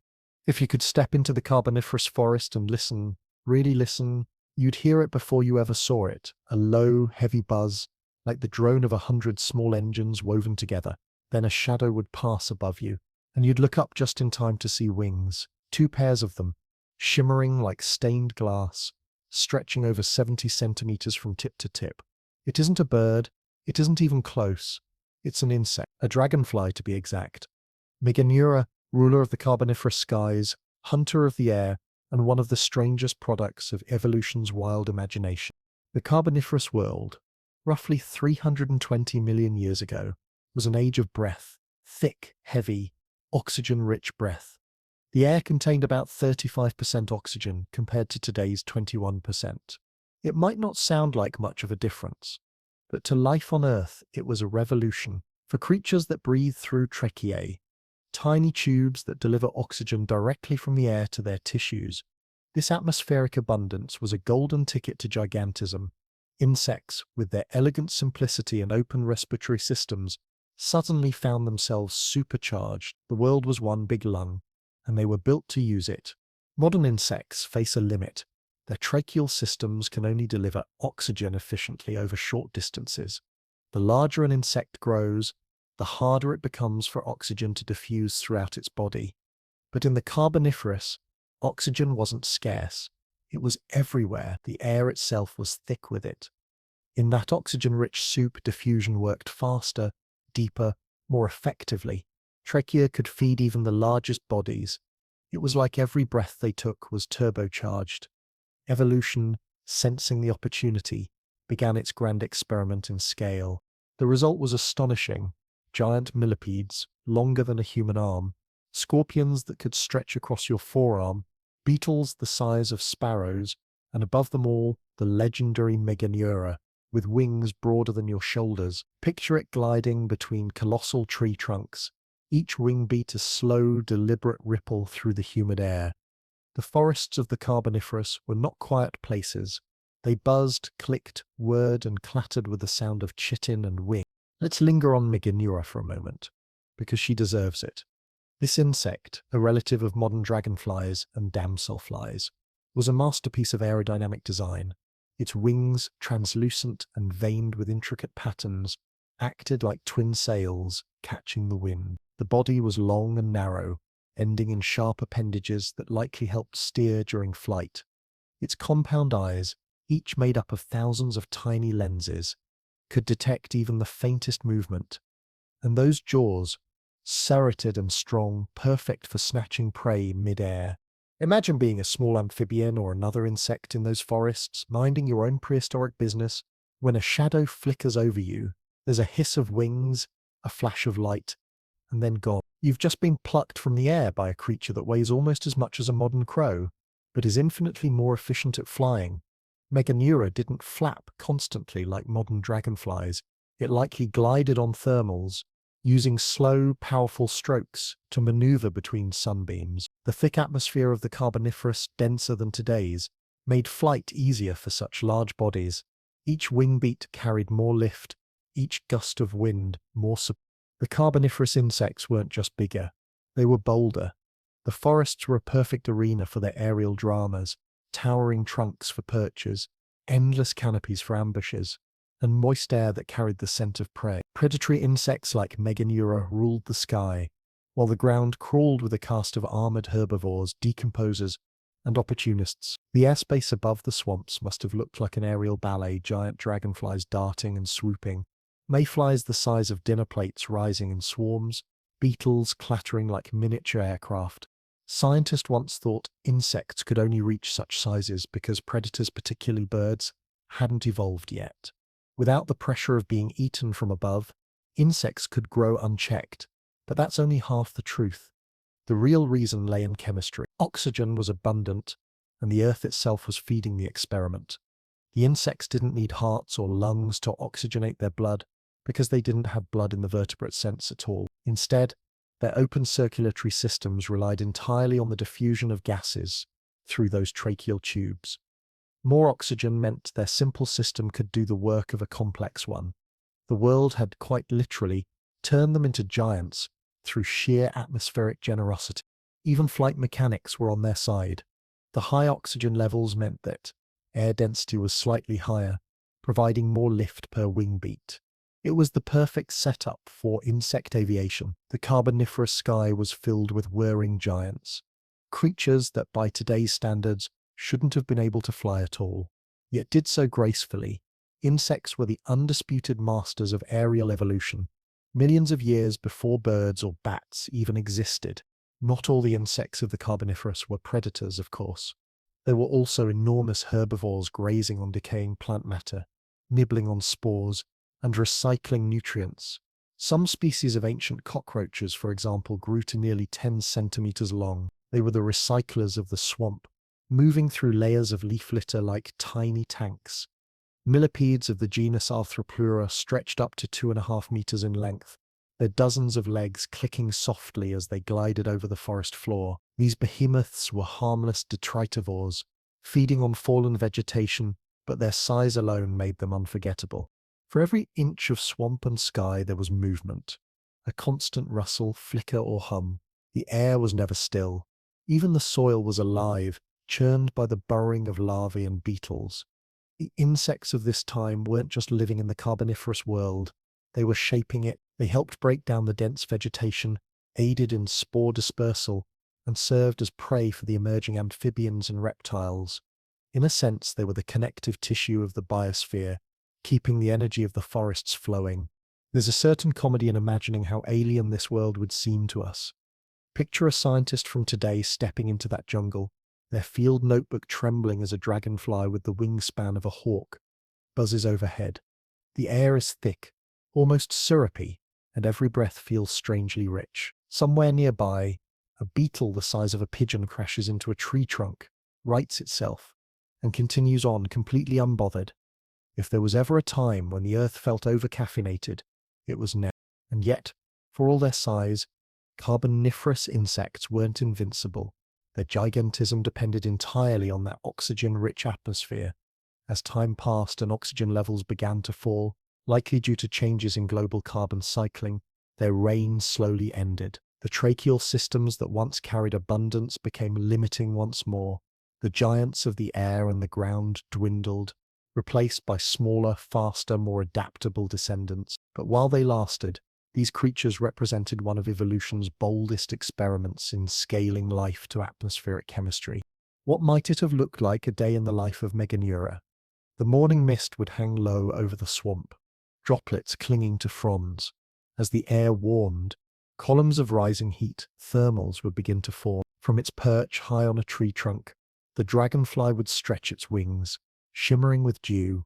It would launch into the air, catching an updraft, and begin its patrol. Below, smaller insects stirred, mayflies, damselflies, ancient roaches, each one a potential meal. With an almost lazy precision, Meganeura would glide down, extend its spiny legs, and scoop a hapless victim from midair. There would be a brief flutter, a crunch, and then silence. Predation in the Carboniferous was fast and efficient. The jungle had no room for hesitation. It wasn't all predatory drama, though. Some of the insects likely displayed behaviors familiar to us: mating flights, territorial displays, or even primitive communication. With vision far sharper than most modern insects, they could detect polarized light and motion with uncanny precision. The Carboniferous forest canopy, mottled with light and shadow, would have been a sensory feast, a world made for wings and compound eyes. The high oxygen also meant insects could sustain longer periods of flight. Today's dragonflies are remarkable aerialists, capable of hovering, flying backward, and turning on a dime. Meganeura likely shared these abilities, but on a grander scale, it may have spent hours gliding above the forests, scanning for prey or mates, its body reflecting sunlight in flashes of gold and green. You can almost see it in your mind, the slow-motion ballet of prehistoric flight, ancient grace made possible by atmospheric abundance. There's an elegance in how nature ties everything together. Oxygen, the simplest molecule of all, became the architect of size and speed. The insects didn't decide to grow larger, they were simply responding to physics and chemistry. With more oxygen available, every cell could work more efficiently. Muscles contracted with more power. Wings could beat more rapidly. Growth could continue without limitation. It was the world's most natural inflation, an evolutionary bubble fueled by air. And then there's the humor of it all, the fact that the same atmospheric conditions that allowed insects to grow enormous would make a single campfire today behave like a flamethrower. In the Carboniferous, lightning storms must have been spectacular. One strike could set an entire forest ablaze, while high oxygen winds fanned the flames into glowing walls of light. The insects, fast and light, would dart above the smoke, their wings catching the reflection of the firelight. It must have been beautiful, terrifying, yes, but beautiful. When oxygen levels later declined, the giant insects vanished, leaving only fossils and faint impressions in the rock. Their wings, when discovered, looked like delicate lace pressed into stone, frozen mid-beat. Each fossil is a snapshot of that high-oxygen dream, a time when the air itself conspired with evolution to see how large a bug could get. And though they are gone, their story lingers in the DNA of every buzzing fly, every dragonfly skimming a pond, every beetle rolling its prize across the dirt. Think about that the next time you swat a mosquito or watch a butterfly. Once, their ancestors were titans. Once, the air was thick enough to hold giants aloft. Once, the world whispered to its smallest creatures, "Grow, fly higher, the sky will carry you." And they did. The Carboniferous insects were the first to truly claim the sky, a domain they conquered millions of years before birds or bats. They were the pioneers of powered flight, the test pilots of evolution's first aviation program. Their reign was brief in geological terms, but glorious, a flicker of grandeur when the chemistry of the atmosphere and the simplicity of life aligned ostensibly. When the last of the giants vanished, the forests grew quieter. The buzz faded to a softer hum, but the lesson remained that even something as invisible as air can rewrite the rules of life. The Carboniferous insects remind us that size, beauty, and possibility often hinge on the smallest things: a molecule, a breath, a moment in time when everything just clicks. So breathe in, deeply, wherever you are. The oxygen in your lungs carries the memory of that age. The air has been recycled 1,000 times over, passed through countless lungs, leaves and wing. Somewhere in that mix is a whisper from Meganeura herself, a trace of the atmosphere that made her soar, and if you listen closely enough, you might still hear it, the faint buzz of giant wings, echoing through time. Amphibians and the first reptiles, survivors of the swamp. The Carboniferous world was lush, damp, and humming with life, a planet wrapped in warmth and fog, its air thick with oxygen and the scent of ancient greenery. Amid the buzz of giant wings and the whisper of swaying trees, a quieter revolution was taking place. It didn't happen in the air or the oceans, but along the muddy edges of swamps and rivers, places where water met land, where gills gave way to lungs, and where the first true steps toward independence from the water were taken. Here, on the soft, trembling ground of a carboniferous wetland, you might see something move, a ripple in the mud, a flick of a tail. At first glance, it looks like a fish dragging itself onto shore, but look closer and you'll see limbs wide and sturdy, pressing against the earth. Its eyes are large and round, its head broad like a shovel, its skin glistening with moisture. It's not a fish anymore, not entirely. It's one of the great amphibian pioneers of its age, a creature like Eriops, a master of mud, a swamp survivor with one fin in the past and one foot in the future. Amphibians were the first true conquerors of the Carboniferous land. They were the bridge between worlds, the evolutionary middle ground between aquatic ancestors and the dry land dwellers that would come later. The word amphibian literally means both kinds of life, and that's exactly what they lived, half in water, half on land, forever balancing the two. The swamps of the Carboniferous were their paradise, wet enough to keep their skin moist for breathing, warm enough to support abundant food, and dense enough to offer shelter. Eriops, one of the larger amphibians of the time, could grow to over 2 meters in length, with a body built like a low-slung crocodile and a head full of sharp teeth. It wasn't fast, but it didn't need to be. It lurked near the edges of shallow water, waiting for anything smaller and slower to wander too close. Its eyes sat high on its head, letting it peek above the surface like a living periscope. When it struck, it did so with sudden power, using both its strong jaws and the suction of its massive mouth to pull prey under. You can almost imagine it resting half submerged in the mud, patient as time itself, its nostrils just above the surface, bubbles rising as it waited for lunch to swim by. But Eriops and its kin weren't content to stay submerged forever. They were explorers of the in-between. Their legs were strong enough to support their weight for short journeys onto land, and their lungs, primitive but effective, allowed them to breathe the thick oxygen-rich air. Their skin, however, was still porous and sensitive, needing constant moisture, so they stayed close to their beloved swamps, rivers, and ponds, venturing out only as far as their skin would allow. In a sense, they were tethered to water by biology, but tempted by land's endless promise. Their existence was a delicate balancing act. Amphibians of the Carboniferous had to split their lives between two worlds that didn't always cooperate. On land, they risked drying out under the sun. In water, they risked drowning their developing lungs. Their eggs, soft and jelly-like, could only survive in wet environments. Yet despite these limits, they flourished. The world was made for them, warm, wet, and crawling with prey. Evolution had given them everything they needed to thrive. For a while, they were kings. But evolution never sits still for long. In the drier corners of this ancient world, a new kind of creature was beginning to stir, smaller, more delicate, and infinitely more daring. It had learned a secret that would change everything: how to live without returning to the water. This was the dawn of the reptiles. Meet Hylonormus, the first true reptile we know of, a creature no longer bound by the tyranny of moisture. It wasn't large, barely 20 centimeters long, but its small size concealed a world-changing innovation. Its eggs had hard shells. That might sound mundane now, but in the Carboniferous, it was revolutionary.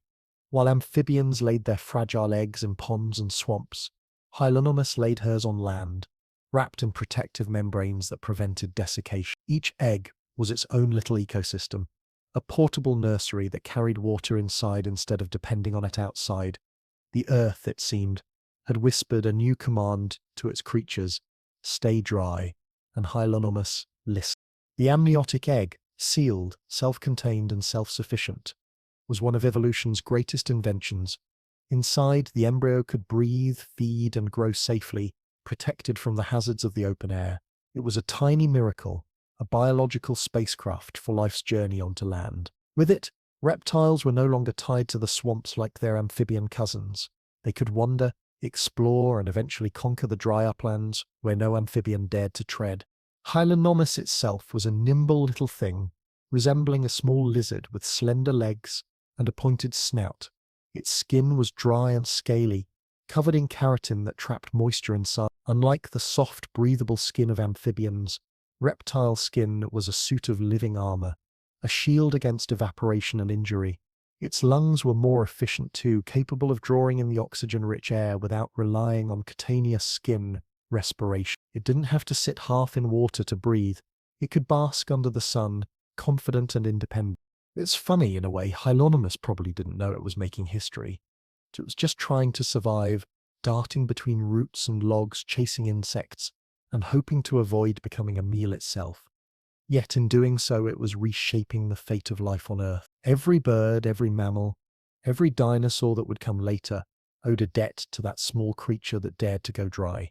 Meanwhile, back in the swamps, the amphibians watched, or rather they squelched, unaware that their monopoly on land was ending. They still ruled the wetlands, but now they had competition. The reptiles were smaller, quicker, and less dependent on constant moisture. As environments shifted and new niches opened, the advantage began to tilt toward those who could roam freely. The amphibians, though, remained marvels of adaptation. Their skin, while vulnerable to drying, was a respiratory organ in itself.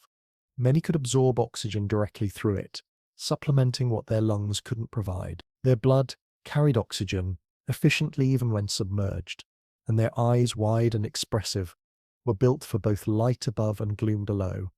They were amphibious perfection, the ultimate compromise between two worlds. Eriops and its relatives developed strong limbs with robust bones and joints that could bear weight on land. Their vertebrae evolved interlocking structures to support their bodies against gravity.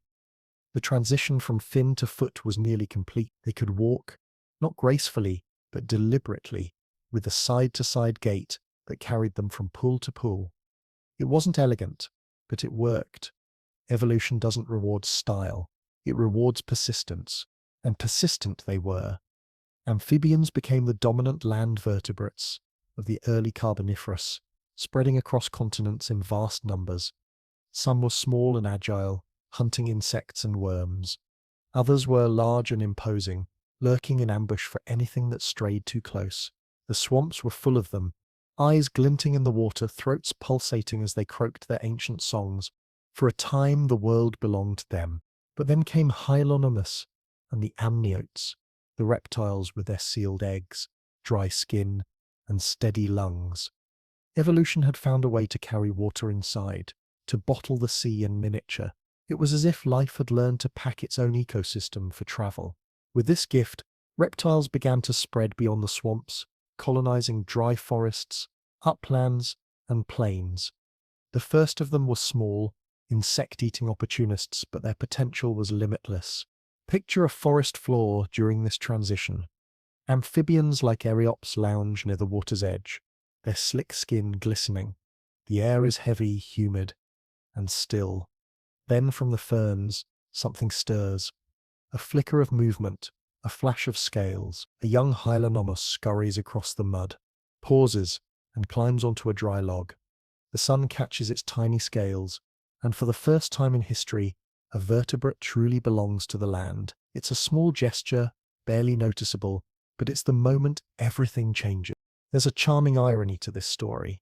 The amphibians had done all the hard work of getting to land, developing limbs, lungs, and a tolerance for air, and just when they seemed poised to rule forever, their descendants evolved a single innovation that left them behind. Evolution, it seems, is a master of cosmic punchlines. Nice work, it seems to say. Now watch what happens next. The reptiles, though small at first, had staying power. Their eggs allowed them to breed anywhere. Their dry skin freed them from swamps. Their metabolism, though slower, was efficient and stable. In a world full of humidity and life, they were the explorers, the wanderers. They could live where others couldn't. The amphibians remained tied to the water's edge, eternal custodians of the in-between. Still, the amphibians didn't vanish.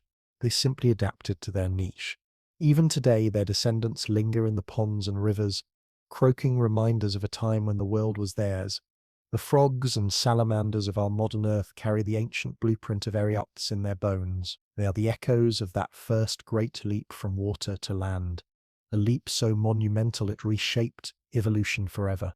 It's hard not to feel a kind of affection for those Carboniferous pioneers. Eriops, with its wide grin and lumbering gait, must have looked both fierce and comical, like a prehistoric bulldog. Hylonomus, tiny and clever, was the upstart, the future in miniature. Together they embody one of the grandest transitions in the history of life. From dependence to freedom, from gills to lungs, from wet to dry. The high oxygen levels of the Carboniferous made this evolution easier. With so much oxygen in the air, lungs could function efficiently, even with primitive designs.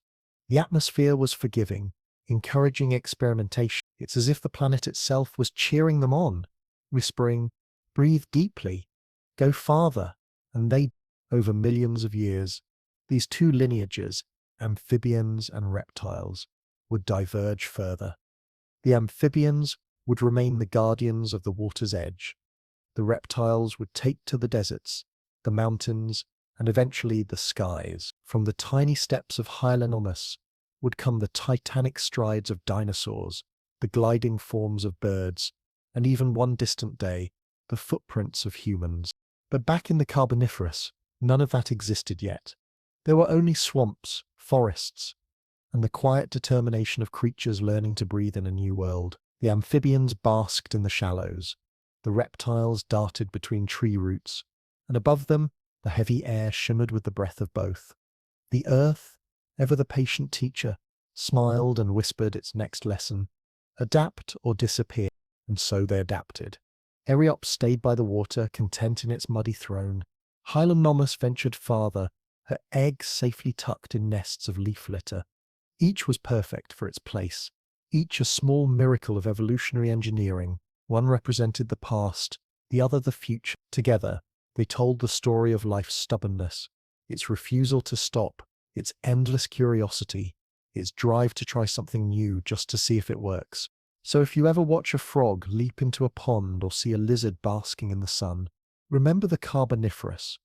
Remember the soft mud where it began, the first breath taken on land, the delicate crack of an egg that didn't need water to survive. That was the moment when life truly stepped onto the continent and stayed. The amphibians opened the door, and the reptiles walked through it. It was, in every sense, a breathtaking idea. The continental ecosystem, the jungle banquet of the Carboniferous. The Carboniferous world was a masterpiece of green abundance, a grand living machine fueled by sunlight and soaked in oxygen. Everywhere you looked, the continents shimmered under dense canopies of foliage, ferns, seed ferns, lycopods, and horsetails stretching toward a humid sky that seemed perpetually pregnant with mist. Beneath that towering green world, something extraordinary was unfolding. One of Earth's first complex food webs. It was as if nature had invited every creature to a grand banquet, each with a role to play: grow, graze, hunt, recycle, repeat. At the heart of this ecosystem were the plants, the true architects of the Carboniferous land. They were the foundation of everything. The forest pumped oxygen into the air, absorbed carbon dioxide, and filled the atmosphere with life-giving gases at levels never seen before or since. Their leaves were vast solar panels, capturing sunlight and transforming it into sugar and cellulose. Every trunk, frond, and root was an investment of stored sunlight, a currency that fed an entire world. The plants didn't just build the environment, they were the environment. Their fallen branches created new soil, their roots stabilized the swamps. Their decay, slow and incomplete, laid down the black seams of coal that still whisper their history today. These green giants set the stage for everything else.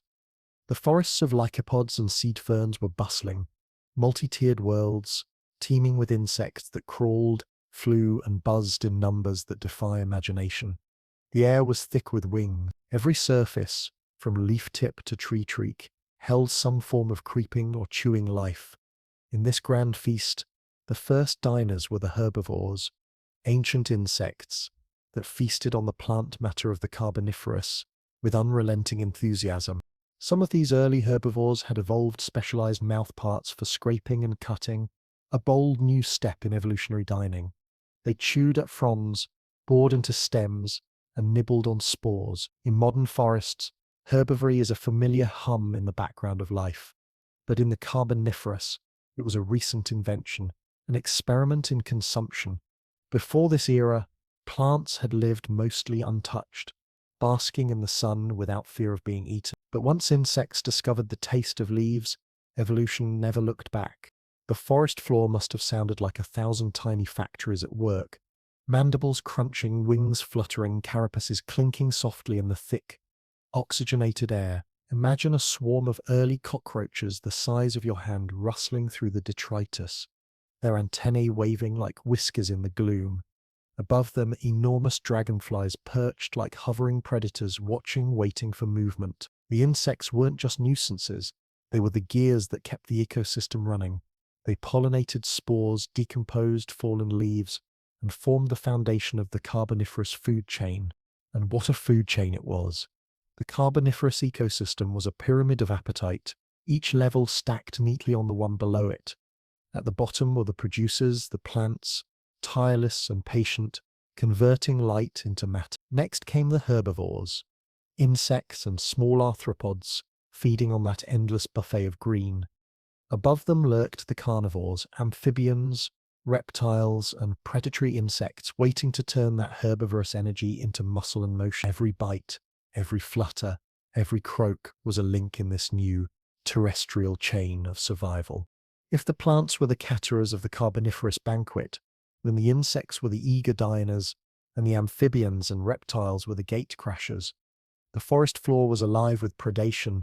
Creatures slithered through moss, climbed up roots, and waited in ambush beneath the shadows. It was an ecosystem of opportunity, each creature watching, waiting, and occasionally becoming lunch. The amphibians, with their wide mouths and quick reflexes, were the first serious predators of this world.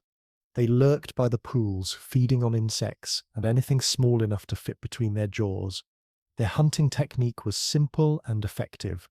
Wait, strike, swallow. But as predators evolved, so did prey. Insects grew wings to escape. They climbed higher into the trees, learning to glide or flutter between ferns. Evolution, in its infinite playfulness, had discovered the arms race. The reptiles, newly hatched from their amniotic innovation, added another layer to this living machine. Agile and efficient, they prowled the drier parts of the forest, snapping up insects and smaller amphibians. They were small, fast, and clever, perfectly adapted to the gaps in the swampy labyrinth. Each lizard-like form was a marvel of engineering, lungs drawing in oxygen-rich air, skin holding in precious moisture, eyes scanning for motion. They didn't yet dominate the earth, but they were learning how. And then there were the decomposers, the quiet workforce of the Carboniferous jungle. Fungi, bacteria, and small detritivorous creatures, millipedes, primitive worms, and beetles, devoured the leftovers. They broke down fallen leaves, dead insects, and the occasional unlucky amphibian, returning nutrients to the soil. This recycling system was slow by modern standards, since no organism had yet evolved to efficiently break down lignin, the tough substance in plant cell walls. But what they couldn't decompose, the earth stored layer upon layer, compressing into the fossil fuel that would one day power distant futures. Even inefficiency has its gift. In the middle of this lush, oxygen-rich chaos, balance emerged. Each level of the food chain depended on the others in a delicate dance of growth and consumption. Too many herbivores and the forest would thin, too few and the plant matter would choke the swamps. Too many predators and the prey would vanish, too few and the insects would swarm unchecked. But somehow, guided by the invisible hand of ecology, equilibrium held. Oxygen helped. It was the great stabilizer, fueling metabolism at every level. The high oxygen concentration didn't just make animals bigger, it made life more dynamic, more interconnected. It allowed for complexity. You could almost say that the Carboniferous ecosystem breathed in unison. Plants exhaled oxygen, Animals inhaled it. The forests breathed out energy. The predators breathed it in. The earth itself seemed to sigh with each cycle of life and death. The system was self-sustaining, endlessly productive, a living engine that recycled sunlight into motion. Let's take a moment to walk through this food chain, step by step. Picture the canopy first. Towering lycopods and ferns arching overhead, their fronds dripping with dew. Tiny insects crawl along the leaves, chewing softly. A sudden flash, a massive dragonfly darts through, wings slicing the air, its eyes locked on a target. It grabs a smaller insect mid-flight, crunching it between serrated jaws before perching again to rest. Below on the spongy forest floor, small reptiles dart after prey, their bodies weaving between roots like animated shadows. At the swamp's edge, an amphibian sits motionless, its skin gleaming. It watches a cluster of flies buzz lazily over the water. Then snap, a long tongue lashes out, and the air is still again. The energy of the plant has traveled one more step up the chain from sunlight to leaf to insect to amphibian. A leaf's slow labor turned into a moment's motion, a heartbeat, a breath.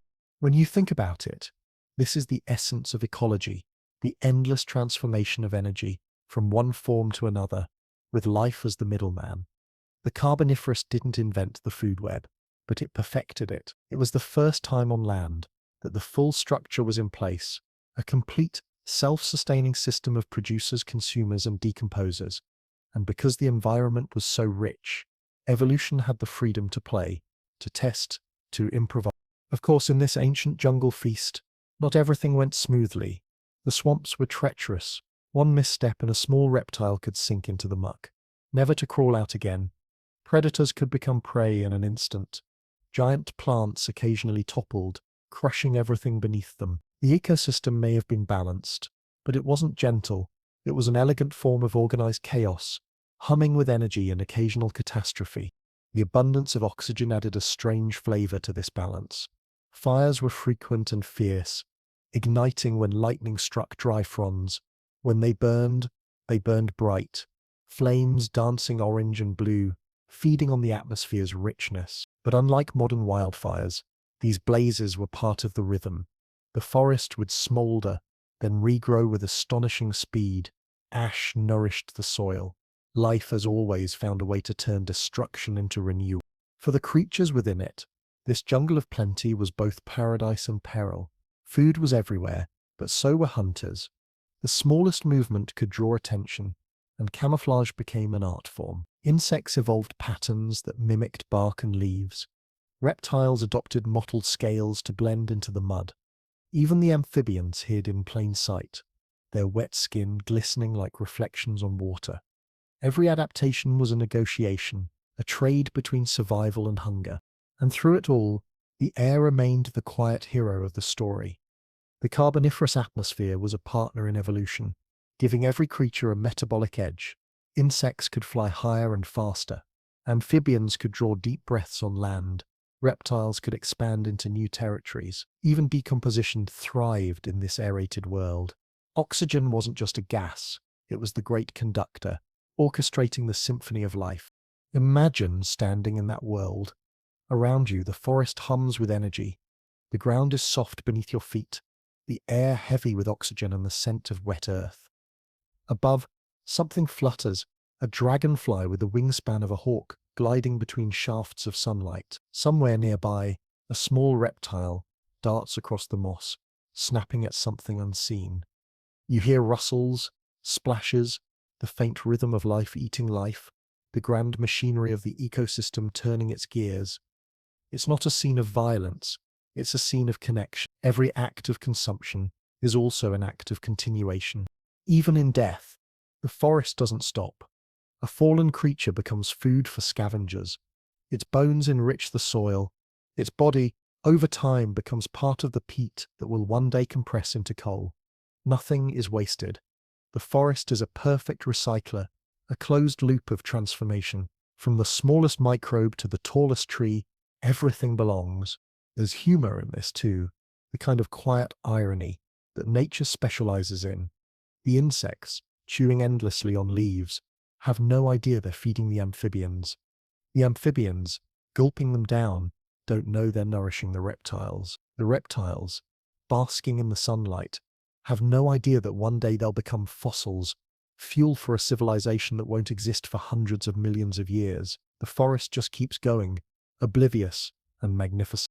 The Carboniferous continental ecosystem was in every sense a prototype for modern terrestrial life. It contained all the essential elements we recognize today: photosynthesis as the base of energy, herbivory as the first transformation, predation as the regulator, and decomposition as the great equalizer. It was Earth's first rehearsal for the complex biosphere we now inhabit, a rough draft written in ferns and mud and dragonfly wings. And above it all, perhaps, the Earth smiled. The balance was perfect. Not static, but alive. Too much growth led to decay. Too much decay led to renewal. The system pulsed, breathed, and evolved. In this way, the Carboniferous forest was not just an ecosystem. It was a living thought, the planet's first full experiment in sustainability. So picture it one last time. The forest stretching to the horizon, green and golden in the filtered light. Ferns wave lazily in the humid breeze. Giant insects flit between leaves. A small reptile pauses to watch a shadow move above, then scurries for cover. Beneath your feet, roots twist and fungi bloom. Somewhere, deep in the soil, the remnants of ancient plants are already beginning their slow transformation into coal. The chain continues, unbroken, magnificent. This was life's first great dinner party. Plants cooking the meal, insects nibbling the appetizers, amphibians and reptiles diving into the main course, and the earth itself washing the dishes afterward. It was messy, noisy, and perfect. The Carboniferous forest didn't just host the feast of life, it was the feast. And through it all, the planet whispered softly to its guests, amused by their endless hunger. Eat well, my children. The air is rich, and the table is set. The marine ecosystem, survival beneath the Carboniferous sea. Beneath the warm, shimmering surface of the Carboniferous oceans lay a world so alive, so filled with motion and color, that it would have seemed like a dream made of water and light. The continents above were smothered in forests and swamps, breathing out oxygen into the air, but that same oxygen also dissolved into the oceans, enriching the seas in ways that made life flourish like never before. The Carboniferous marine ecosystem was a masterpiece of balance and beauty, a living engine fueled by sunlight, chemistry, and endless curiosity. Imagine yourself descending through the clear golden waters of Panthalassa, the great global ocean that wrapped almost the entire planet. Sunlight filters down through the waves, scattering into bright ribbons that dance across the seafloor. All around, reefs stretch like underwater cities, towers and arches of coral, sponges and algae, built layer by tiny architects that never sleep. Every crevice hides movement, the flicker of a fin, the curl of a shell, the flash of a carapace. It's a realm of elegance and danger, silent yet brimming with conversation and color and motion. The coral reefs of the Carboniferous were unlike the ones we know today. They weren't made by modern scleractinian corals, but by their ancient ancestors, rugose and tabulate corals alongside bryozoans and crinoids. Together, these creatures built sprawling structures that rivaled any forest in complexity. From a distance, the reefs shimmered like kaleidoscopes, pink, cream, orange, and green, covered in waving arms and delicate fronds. Crinoids, the so-called sea lilies, perched atop stalks, filtering food from the water with feathery limbs. They looked like underwater flowers, though they were very much animals, quietly pulsing as the currents passed. Above the reef, schools of fish moved in glittering clouds. Many of them were armored, the descendants of the great plecoderms that once ruled the Devonian seas.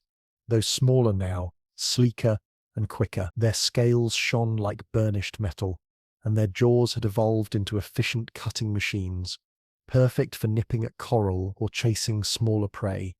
Rays of sunlight glinted off their bodies as they darted between coral spires, each fish a piece of liquid silver.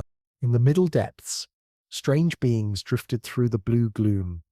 Ammonites, the spiral-shelled cousins of modern squids, floated gracefully, their tentacles trailing behind them like living lace. Their shells were perfect mathematical spirals, each coil a record of their growth, a delicate balance of beauty and engineering.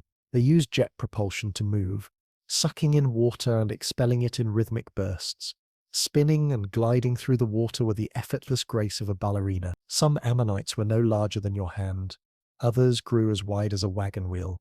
They were both predators and prey, elegant symbols of the ocean's endless cycle of life and death. Everywhere you looked, something was eating or being eaten. The food web of the Carboniferous Ocean began, as it still does today, with light. The sun fed the phytoplankton, tiny plant-like organisms that floated near the surface, turning sunlight into energy through photosynthesis. These microscopic powerhouses were the true foundation of marine life. Invisible, but indispensable, they filled the upper ocean with oxygen and fed the zooplankton, small drifting animals that grazed upon them. In turn, the zooplankton became food for small fish, which were hunted by larger fish, which were pursued by even larger predators. It was an oceanic ballet of mouths and movement, of chase and escape, perfectly tuned to the rhythm of survival. The oxygen that poured into the sea from the lush continents above played its own quiet role in this drama. The elevated oxygen levels of the Carboniferous atmosphere didn't stop at the shoreline. They dissolved into the ocean's upper layers, supercharging metabolism for marine life. Fish could grow larger and swim faster. Shell builders like corals, crinoids, and mollusks could thrive in abundance. The water was rich, warm, and alive, a paradise for organisms that depended on oxygen to fuel their activity. It was as though the entire ocean was inhaling deeply, each wave carrying a breath of vitality. Among the most fascinating creatures of this age were the sharks, those timeless architects of predation. The Carboniferous sharks were not yet the sleek grey torpedoes of modern seas, but they were well on their way. Some were small and agile, darting between reefs in pursuit of fish. Others, like Stethocyanthus, sported bizarre dorsal fins, shaped like ironing boards, possibly used for display or mating rituals.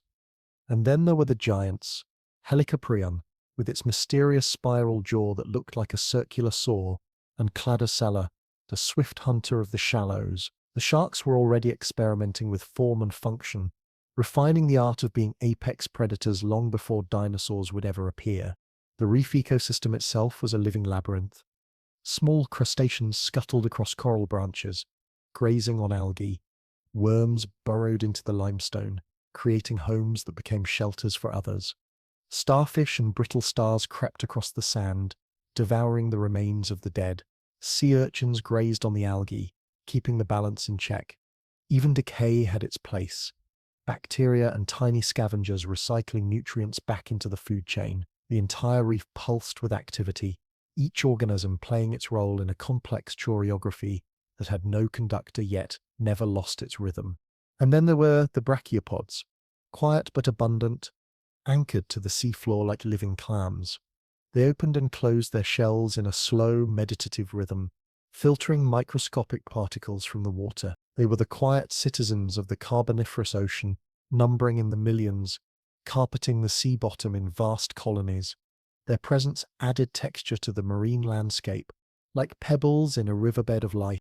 The Carboniferous Sea was also a place of giant arthropods, the last gasp of the great armored lineages that had once dominated the seas.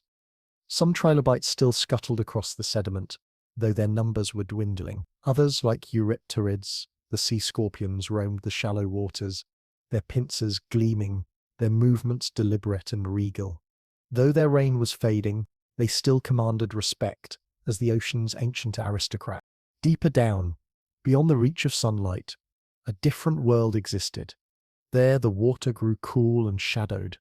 No coral grew in the depths. Instead, soft-bodied creatures ruled. Worms, jellyfish, and strange gelatinous drifters filled the darkness, feeding on what scientists now call marine snow, the slow rain of dead plankton and organic debris that fell from the sunlit world above. Even here, life persisted, recycling energy in the quiet gloom. The Carboniferous Ocean was a full spectrum of existence. From the glittering surface to the silent abyss, every depth had its inhabitants. In this watery theatre, every movement was connected. The algae fed the plankton fed the fish fed the sharks, and when the sharks died, their bodies sank, feeding the worms and bacteria below. It was a cycle as elegant as it was merciless, yet there was no waste, no cruelty, only balance. The sea was both grave and cradle, consuming and creating with equal grace. If you were to drift silently among these creatures, you'd see the constant shimmer of interaction, an ammonite curling its tentacles around a crustacean, a shark sweeping past a school of fish, a coral polyp catching a drifting particle of food. Everything was alive with purpose, even if that purpose was only to survive another day. The ocean had no hierarchy, no villains, no heroes. It was a democracy of hunger, where every life depended on another, and every death nourished the next. The reefs themselves were breathing entities. During the day, they exhaled oxygen as the algae within the coral performed photosynthesis. At night, the balance reversed. Oxygen levels dipped slightly as respiration took over. The rhythm of the reef followed the rhythm of the planet, a daily tide of chemistry and biology. The soundscape would have been otherworldly. The faint crackle of shrimp-like creatures, the clicking of shellfish, the bubbling of escaping gas, and the occasional deep thrum of something large passing by. And as in all ecosystems, there was comedy too. Some fish darted nervously in circles, trying to find a hiding spot too small for their bulky armored bodies. Others bumbled into coral branches and swam off as if pretending it never happened. Even predators could look ridiculous in the right moment. Perhaps a shark chasing prey that darted into a crinoid forest, its long fin catching on the waving arms as the smaller fish slipped away. Evolution is grand, but it's also a little clumsy sometimes. What made the Carboniferous Ocean so vibrant wasn't just its inhabitants, but the invisible engine that powered them: oxygen. The same high oxygen atmosphere that allowed insects to grow to monstrous proportions and amphibians to thrive on land also enriched the seas. Oxygen dissolved into the water, feeding the metabolism of marine life, enhancing growth, and allowing more complex organisms to evolve. The oceans and the air were partners in this era's experiment in abundance. Every wave that broke against a shoreline exchanged gases with the sky, connecting two worlds in a shared breath. And though we often imagine ancient seas as slow and primitive, the Carboniferous Ocean was remarkably modern in its structure. Coral reefs, fish schools, sharks, mollusks, plankton, all the essential ingredients of a contemporary marine ecosystem were already present. It was the sea learning to be itself, refining the patterns that would persist for hundreds of millions of years. Picture it now, just before sunset, light slanting through the water in liquid gold, corals glowing softly, ammonites drifting like spirals of moonlight. A school of fish moves as one, turning and flashing silver as a predator glides through. Bubbles rise from the reef as crinoids sway in the current. The entire ocean seems to breathe, slow and steady. It's peaceful, but beneath that calm, the endless exchange of energy continues. Somewhere, a shark feeds. Somewhere else, a coral polyp opens its tiny mouth. Life doesn't stop, it simply flows. If there's humor in this grand symphony, it lies in how everything eats everything else. Yet somehow, it all works. The algae might say, "We feed the world." The fish might say, "We are the world." The sharks might shrug and say, "We just keep things interesting." And the earth, amused by its own creation, might whisper, "Swim well, my children." The water is full, the oxygen is plenty, and the dance never ends. In the Carboniferous, the sea was not a place of silence or simplicity. It was a living, breathing cosmos beneath the waves, as intricate as any forest, as delicate as any sky. From the tiniest plankton to the mightiest shark, everything was connected by the invisible threads of energy and oxygen. Every ripple carried meaning, every current a story. So if you ever float on a calm ocean today, look down and imagine those ancient waters beneath you, the coral towers, the ammonite spirals, the glimmering scales of armored fish. Their descendants are still here, still swimming through time, still carrying the rhythm of that ancient sea. The Carboniferous Ocean never really ended, it simply changed form, continued its song in new voices. And if you listen closely enough, beneath the hiss of waves and the hum of the tide, you might hear it still. The laughter of the reefs, the whisper of the ammonites, and the ocean's eternal invitation: breathe deep and swim. The end of the Carboniferous, collapse, survival, and the legacy of coal. Every great age must end, even one as lush and oxygen-soaked as the Carboniferous. For tens of millions of years, Earth had been a planet of endless rain and green empire, its forests stretching from horizon to horizon, its air thick with breath. But as the final chapters of the Carboniferous unfolded, the rhythm began to falter. The drums of rainfall softened, the air grew drier, and the once living carpets of vegetation started to crumble. The world that had been a humid paradise turned, almost overnight in geological terms, into a place of drought, division, and death. It began quietly, not with explosions or fire, but with absence, with a subtle betrayal of the clouds.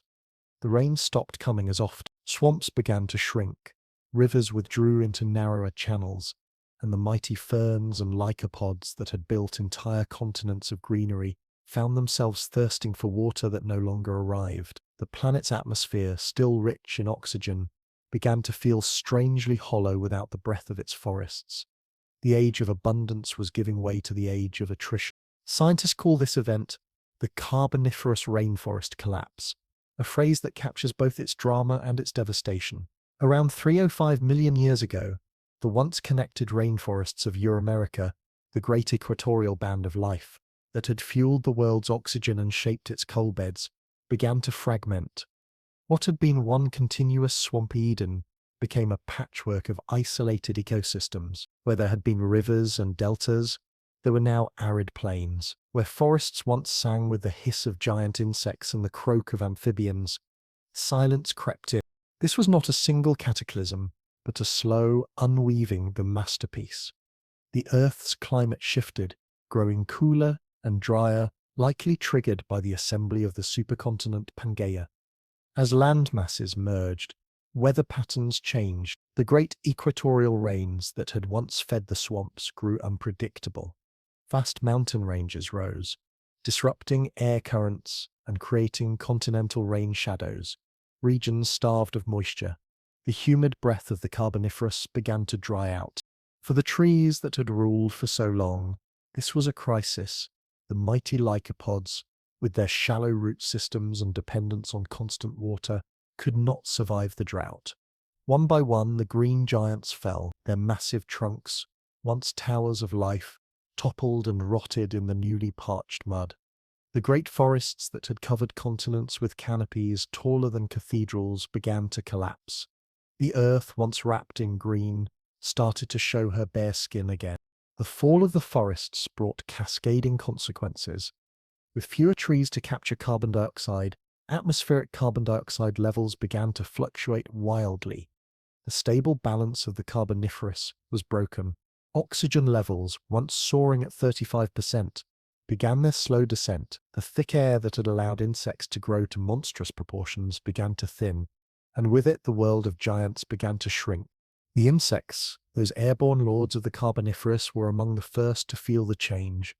The oxygen that had once fueled their huge bodies now became a liability. As oxygen levels dropped, their tracheal systems, the delicate tubes that carried air directly to their tissues, could no longer support such size. Gradually, evolution reversed its earlier boldness. The dragonflies that had once ruled the skies with wingspans as broad as eagles became smaller, lighter, humbler. The era of Meganeura, the giant dragonfly, was over.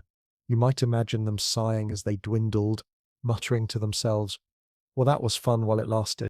The amphibians, too, suffered. The drying of the swamps robbed them of their watery homes.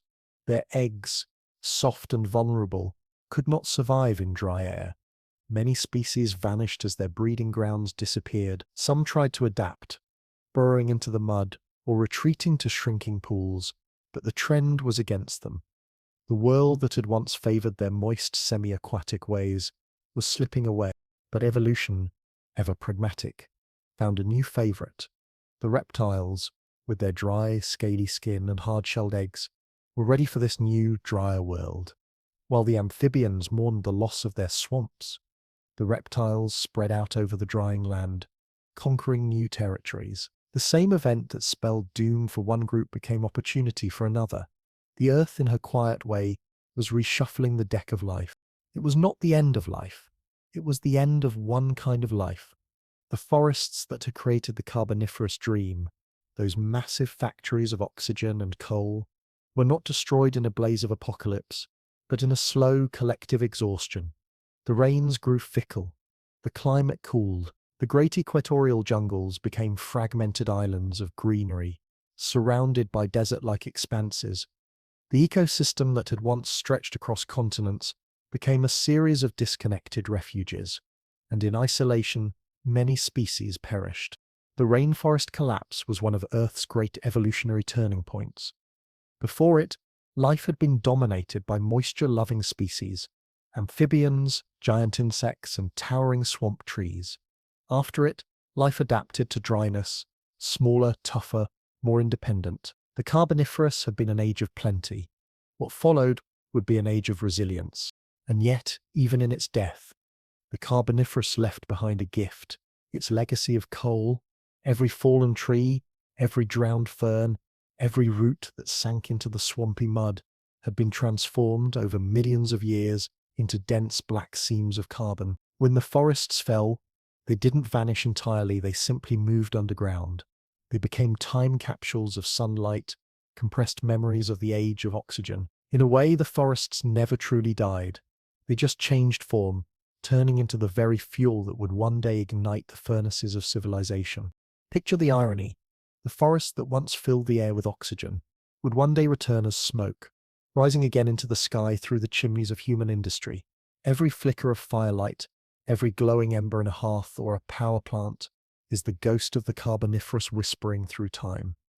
The same sunlight that nourished lycopods and ferns 300 million years ago now warms our homes and powers our cities. The Earth has a sense of humor, dark perhaps, but elegant. As the Carboniferous drew to its close, the world looked very different. The equatorial forests had mostly vanished, replaced by patchy woodlands and open plains. The continents continued to drift toward one another, knitting themselves into the single supercontinent of Pangaea. The global climate grew increasingly seasonal, dry spells followed by short, intense rains. The amphibians that survived clung to rivers and lakes. The reptiles spread confidently across the land. The insects adjusted to their new, thinner air. The once lush paradise had become a place of survivors. It wasn't all bleakness, though. The end of the Carboniferous was a time of experimentation. With the forests gone, new habitats opened up. Savannas of early conifers, dry uplands, and rocky outcrops. Evolution seized the opportunity. Reptiles diversified into new forms, exploring niches that amphibians could not. Some became herbivores, others predators. The air might have been drier, but life was anything but dead. It was reorganizing, reshuffling, and preparing for the next act. Still, the memory of what was lost lingered. The fossil record of the late Carboniferous tells a story of decline. Fewer plant species, smaller insects, fewer amphibians. It's a reminder that ecosystems, no matter how mighty, are fragile. The web of life that had stretched across the world unraveled when the climate thread was pulled. Yet even in collapse, life found a way to adapt. The forests had fallen, but the energy they captured still pulsed within the planet's crust, waiting patiently for another age to uncover it. If you could stand on the Earth in those waning days of the Carboniferous, you'd see a landscape both familiar and foreign. The air would still carry the scent of damp earth, but the green canopy would be thinner, broken by stretches of dry land. The rivers would flow sluggishly, their banks lined with the skeletons of once mighty trees. The soundscape would have changed too, fewer buzzing wings, fewer croaks and splashes, more wind and silence. It was the sigh of a world catching its breath after a long, humid dream. There's something poignantly theatrical about the Carboniferous ending. Not a sudden curtain fall, but a slow dimming of the lights. The great performers of the era, the ferns, the dragonflies, the amphibians, took their final bows one by one, leaving the stage for new actors. The world didn't die, it simply changed its cast and set. The spotlight shifted from swamp to desert, from moisture to dryness, from giants to small survivors. The show, as always, went on. And yet, the ghosts of the Carboniferous never left us. They live in the coal seams that snake beneath our feet, in the black dust that fuels our engines, in the oxygen that still fills our lungs. The age of forests and swamps became the foundation of modern civilization in the most literal sense. Every time we ignite coal, we're resurrecting sunlight from a time when dragonflies were hawks and trees ruled the earth. The Carboniferous lives on, flickering in every flame. There's humor too in this cosmic recycling. Imagine the earth smirking as humans dig up her ancient greenery, burn it, and wonder why the air changes again. "We've been here before," she might whisper. "You're just repeating an old story, my dear." The Carboniferous taught the planet how to store carbon. Humanity, in its restless curiosity, taught it how to release it again. It's a dance of carbon and fire that has played out more than once in Earth's long life. But for all its drama, the end of the Carboniferous wasn't a tragedy. It was a transformation. The world learned to live without its swampy lungs. Life evolved new ways to endure dryness. The reptiles' hard eggs and scaly skin would become the keys to survival in the arid Permian world that followed. The forests that vanished left behind the energy of their growth, preserved deep underground. Out of the ashes, or rather the peat, came renewal. So when the last of the great Carboniferous rains fell and the last swamp trees toppled into the drying mud, the earth didn't mourn. She turned a page. The forest giants had had their time. Now it was the reptiles' turn. The air grew thinner, the land wider, the seas more mysterious. But somewhere beneath it all, under kilometers of rock and time, the Carboniferous continued to hum quietly, its energy waiting to be rediscovered by a distant species that would one day call itself human. And if the earth could speak, perhaps she would have chuckled softly at that moment, as the last lycopod crumbled to dust, and the first conifer reached toward the sun. "The feast is over," she might have said. "The guests have gone home." But oh, what a meal it was!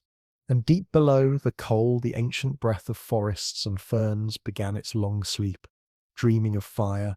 There was a time when the very air itself was a source of strength, a time when the atmosphere was thick with life, not just metaphorically but chemically. The Carboniferous period, that green and breathing chapter in Earth's deep history, was an age when oxygen reigned supreme. 35% of the air was O2, compared to the 21% we breathe today. It doesn't sound like much, just a few extra molecules per 100. But those few made all the difference. They changed everything.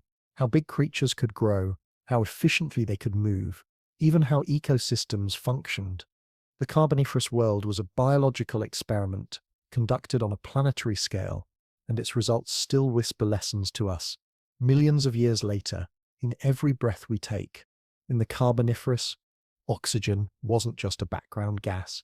It was the invisible architect of gigantism.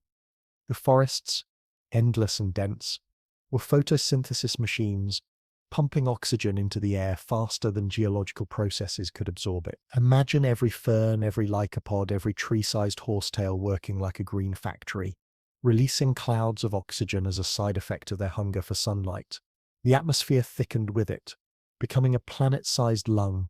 The air itself grew more energetic, more combustible, more alive. Even lightning storms burned brighter, fueled by the oxygen-rich air that could ignite a leaf with a spark. And what did life do with this abundance? It grew, it stretched its limbs, widened its wings, and tested the limits of physical law. Insects like Meganeura soared with wingspans of 75 centimeters. Millipedes, the length of crocodiles, slid across the forest floor. Amphibians ballooned to monstrous sizes, while plants rose like living skyscrapers, breathing through a planet that breathed with them. It was as if the earth had whispered to its creatures, "Grow as large as your lungs will allow," and they had listened with enthusiasm. The physics of this were simple but profound. Oxygen is the fuel of respiration, the molecule that allows cells to extract energy from food. When there's more oxygen, every metabolic process runs more efficiently. For creatures that rely on diffusion rather than lungs, like insects, the effect is even more dramatic. Their bodies are networks of tiny tubes called tracheae that carry oxygen directly from the air to their tissues. The higher the oxygen concentration outside, the farther that oxygen can travel into their bodies. In other words, when the air is rich, the limits on size dissolve. In the Carboniferous, even simple lungs and tracheae were enough to power giants. But as with all things, the gift of abundance came with its own limits. The same oxygen that enabled such growth also made the atmosphere dangerously flammable. Fires raged through the forests, lightning igniting entire landscapes into fleeting infernos. The creatures of that world must have known the smell of smoke well. And perhaps more importantly, the biological systems that had grown under such high oxygen levels became dependent on it. They were fine-tuned to a world that was, in a sense, over-oxygenated. When the climate began to shift and oxygen levels fell, life had to shrink or suffocate. This is one of the great lessons of the Carboniferous, that even air, the invisible medium of life, can shape evolution in ways both majestic and merciless. Life is adaptable, yes, but only within the rules set by chemistry and physics. Too much oxygen and the world burns, too little, and the world suffocates. The line between vitality and vulnerability is thin and shifting, drawn in the very breath we take. We can imagine a meganeura, the great dragonfly, flitting through the humid air of that era, its flight effortless, its metabolism supercharged. Now imagine dropping that same insect into the modern world, where oxygen levels are lower and the air thinner. It would struggle to stay aloft, its tracheal system insufficient to feed its massive muscles. The same creature that ruled the skies of the Carboniferous would wheeze and stumble in our modern air. Scale, it turns out, is not just a question of bones or muscles, it's a question of atmosphere. The Earth, ever the patient teacher, demonstrated this truth again and again. When the air changes, life must change with it. As oxygen levels fell after the Carboniferous, evolution responded. The giants vanished, replaced by smaller, more efficient species. The world grew quieter. Its buzzing softened, its lumbering amphibians replaced by nimble reptiles. Insects adapted, their bodies slimming down, their wings resizing to fit the new reality. Size, that great symbol of power, had turned out to be conditional, a luxury granted only by air that was rich enough to sustain it. There's something humbling about that. We often imagine evolution as a story of competition, survival of the fittest, the strongest, the biggest. But the Carboniferous reminds us that strength is relative, and that sometimes the environment is the true sculptor of greatness. The giants of that age weren't inherently superior. They were products of their atmosphere, children of abundance. When the air changed, so did the definition of fit. And perhaps that's the quiet joke of the Carboniferous, that the world's mightiest creatures were really just riding a high, an oxygen high. The Earth was breathing deep and everything else was following along, swelling in time with its pulse. When the planet exhaled, when oxygen declined, the hangover came. The party ended. Evolution, still tipsy from excess, had to sober up and downsize. This too carries a message for us today, because we too live in a world defined by gases we can't see but that shape everything we know. Carbon dioxide, oxygen, nitrogen, they are the quiet regulators of our existence, the unseen levers that control temperature, metabolism, and possibility. The Carboniferous wasn't just a prehistoric curiosity, it was a preview of how deeply atmosphere and life are intertwined. Back then, the forest pulled carbon dioxide from the air and pumped out oxygen, cooling the planet and fueling an explosion of life. Today, we do the opposite. We burn the remnants of those very forests, releasing their stored carbon back into the sky, altering the balance once again. In the Carboniferous, oxygen was the key to gigantism. In the modern world, carbon dioxide is the key to warming. The molecules have changed their roles, but the lesson remains. The atmosphere is never neutral. It gives, it takes, and it always remembers. The story of the Carboniferous giants is, in a way, the story of feedback. The more plants grew, the more oxygen they produced. The more oxygen, the larger the creatures that could thrive among them. But ecosystems are balancing acts, not escalators. Eventually, decomposition slowed. Carbon was trapped in coal, and the oxygen cycle broke its rhythm. The forest's gift became their undoing.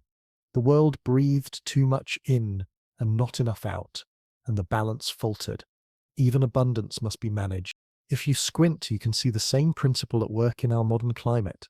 Too much of a good thing, too much carbon dioxide, too much warmth, too much energy trapped in the system, and the balance begins to tilt. The Carboniferous teaches us that chemistry and life are partners in a perpetual dance, and when one stumbles, the other must adapt or fall. It's almost poetic to think that our atmosphere, the thin skin of gas that wraps our planet, holds such power. A few percent difference in oxygen turned insects into aircraft and frogs into giants. A few percent change in carbon dioxide now reshapes entire climates. We live at the mercy of invisible molecules, and yet we rarely stop to thank or fear them. The Carboniferous also invites us to rethink what we mean by progress. Evolution doesn't move toward perfection, it moves toward equilibrium. The giant dragonflies weren't better than modern ones.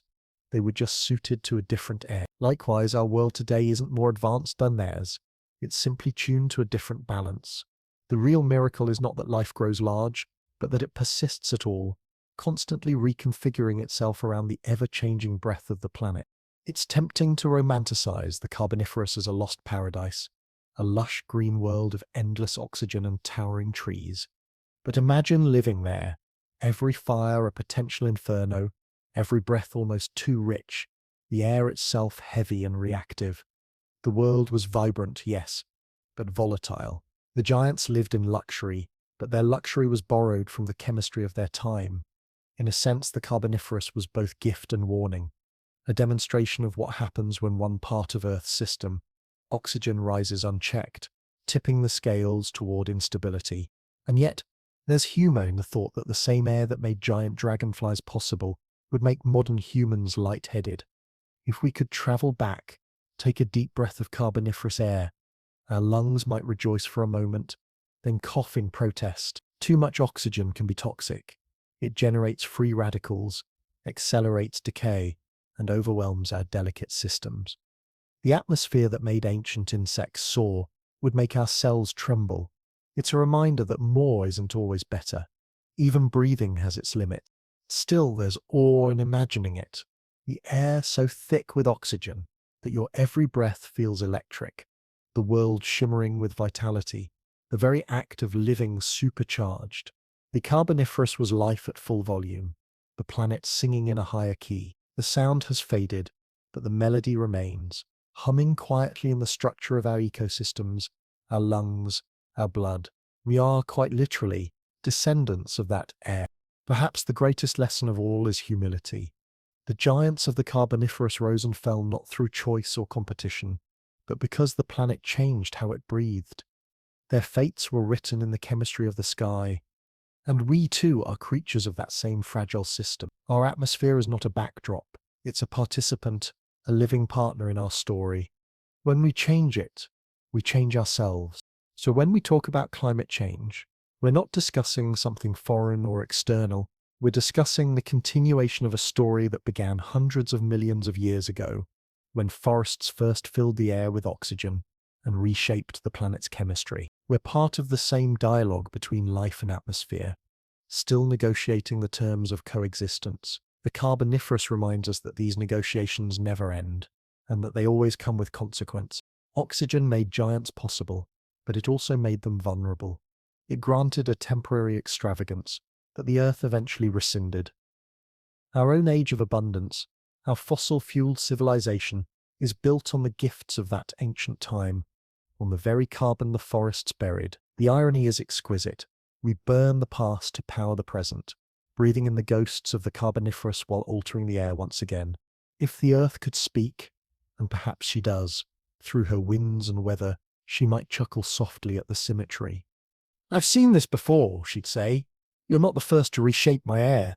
Just remember, it breathes both ways." The Carboniferous offers no moral, no scolding finger, only perspective. It shows that the atmosphere is not static, that oxygen and carbon are partners in an eternal exchange. It shows that life can grow immense under the right conditions, but that those conditions are fleeting. And it reminds us that even the air we take for granted is both gift and responsibility. So take a breath, feel it fill your lungs, the same oxygen that once fed the wings of Meganeura, the same molecules that drifted through ancient forests of fern and mist. The air remembers. It carries the story of giants, of forests, of fire. It carries the lesson that life and atmosphere are inseparable, each shaping the other across eons. And perhaps somewhere in that breath, there's a whisper from the Carboniferous itself, a voice as old as coal and as gentle as wind, Size is temporary. Balance is everything. Conclusion: the Carboniferous, an age of giants and coal. Close your eyes and let the echoes of the Carboniferous drift softly through your mind. Imagine the breath of that ancient world, dense, humid, rich with oxygen, and the great forests swaying beneath a sky that glowed with life. It was an age when the earth dreamed in green, when every fern and towering lycopod reached higher, and every living thing seemed to grow just a little larger than reason would allow. The air itself was generous, the soil deep with promise, and evolution moved at a bold, unhurried pace. The Carboniferous was not just another chapter in Earth's history. It was a turning point, a time when the planet discovered what life could do with air. Forests built the atmosphere, creatures learned to breathe it, and the partnership between plants and animals reached a kind of shimmering perfection. Oxygen sculpted giants, water fed endless growth. Sunlight painted the land in shades of green and gold. It was, for a time, the planet's grandest experiment in abundance. And yet, as with all stories written by the Earth, that age of wonder yielded to change. The rains grew fickle, the forest thinned, and the great pulse of oxygen slowed its rhythm. The giants gave way to smaller, subtler heirs. What remained was their gift: the black seams of coal, sleeping deep beneath the ground, the crystallized memory of forests that once ruled the continents. The Carboniferous did not vanish, it folded itself into time, leaving behind the very energy that would one day warm our homes, light our cities, and remind us, quite literally, that we live on the breath of the past. There is something tender in that legacy. The coal we burn, the air we breathe, the balance we seek. They are all echoes of that ancient harmony between life and atmosphere. The Carboniferous whispers to us still that the world is always in conversation with itself, that every leaf, every lung, every spark of flame is part of a cycle that began long before us and will continue long after. So tonight, as you drift towards sleep, picture that world of giants, the forest rising into mist, the dragonflies gliding through air heavy with oxygen, the swamps murmuring with unseen life. Let it remind you that the earth is both fragile and enduring, always changing, always breathing, always teaching. And perhaps as your eyes grow heavy, you'll hear the faint rustle of ancient ferns, the slow heartbeat of the planet, the soft voice of time itself saying, "Remember me not just as the age of giants, but as the age that taught the earth to breathe." Sweet dreams, traveller of time. May you rest gently, with the Carboniferous still humming quietly beneath your thoughts.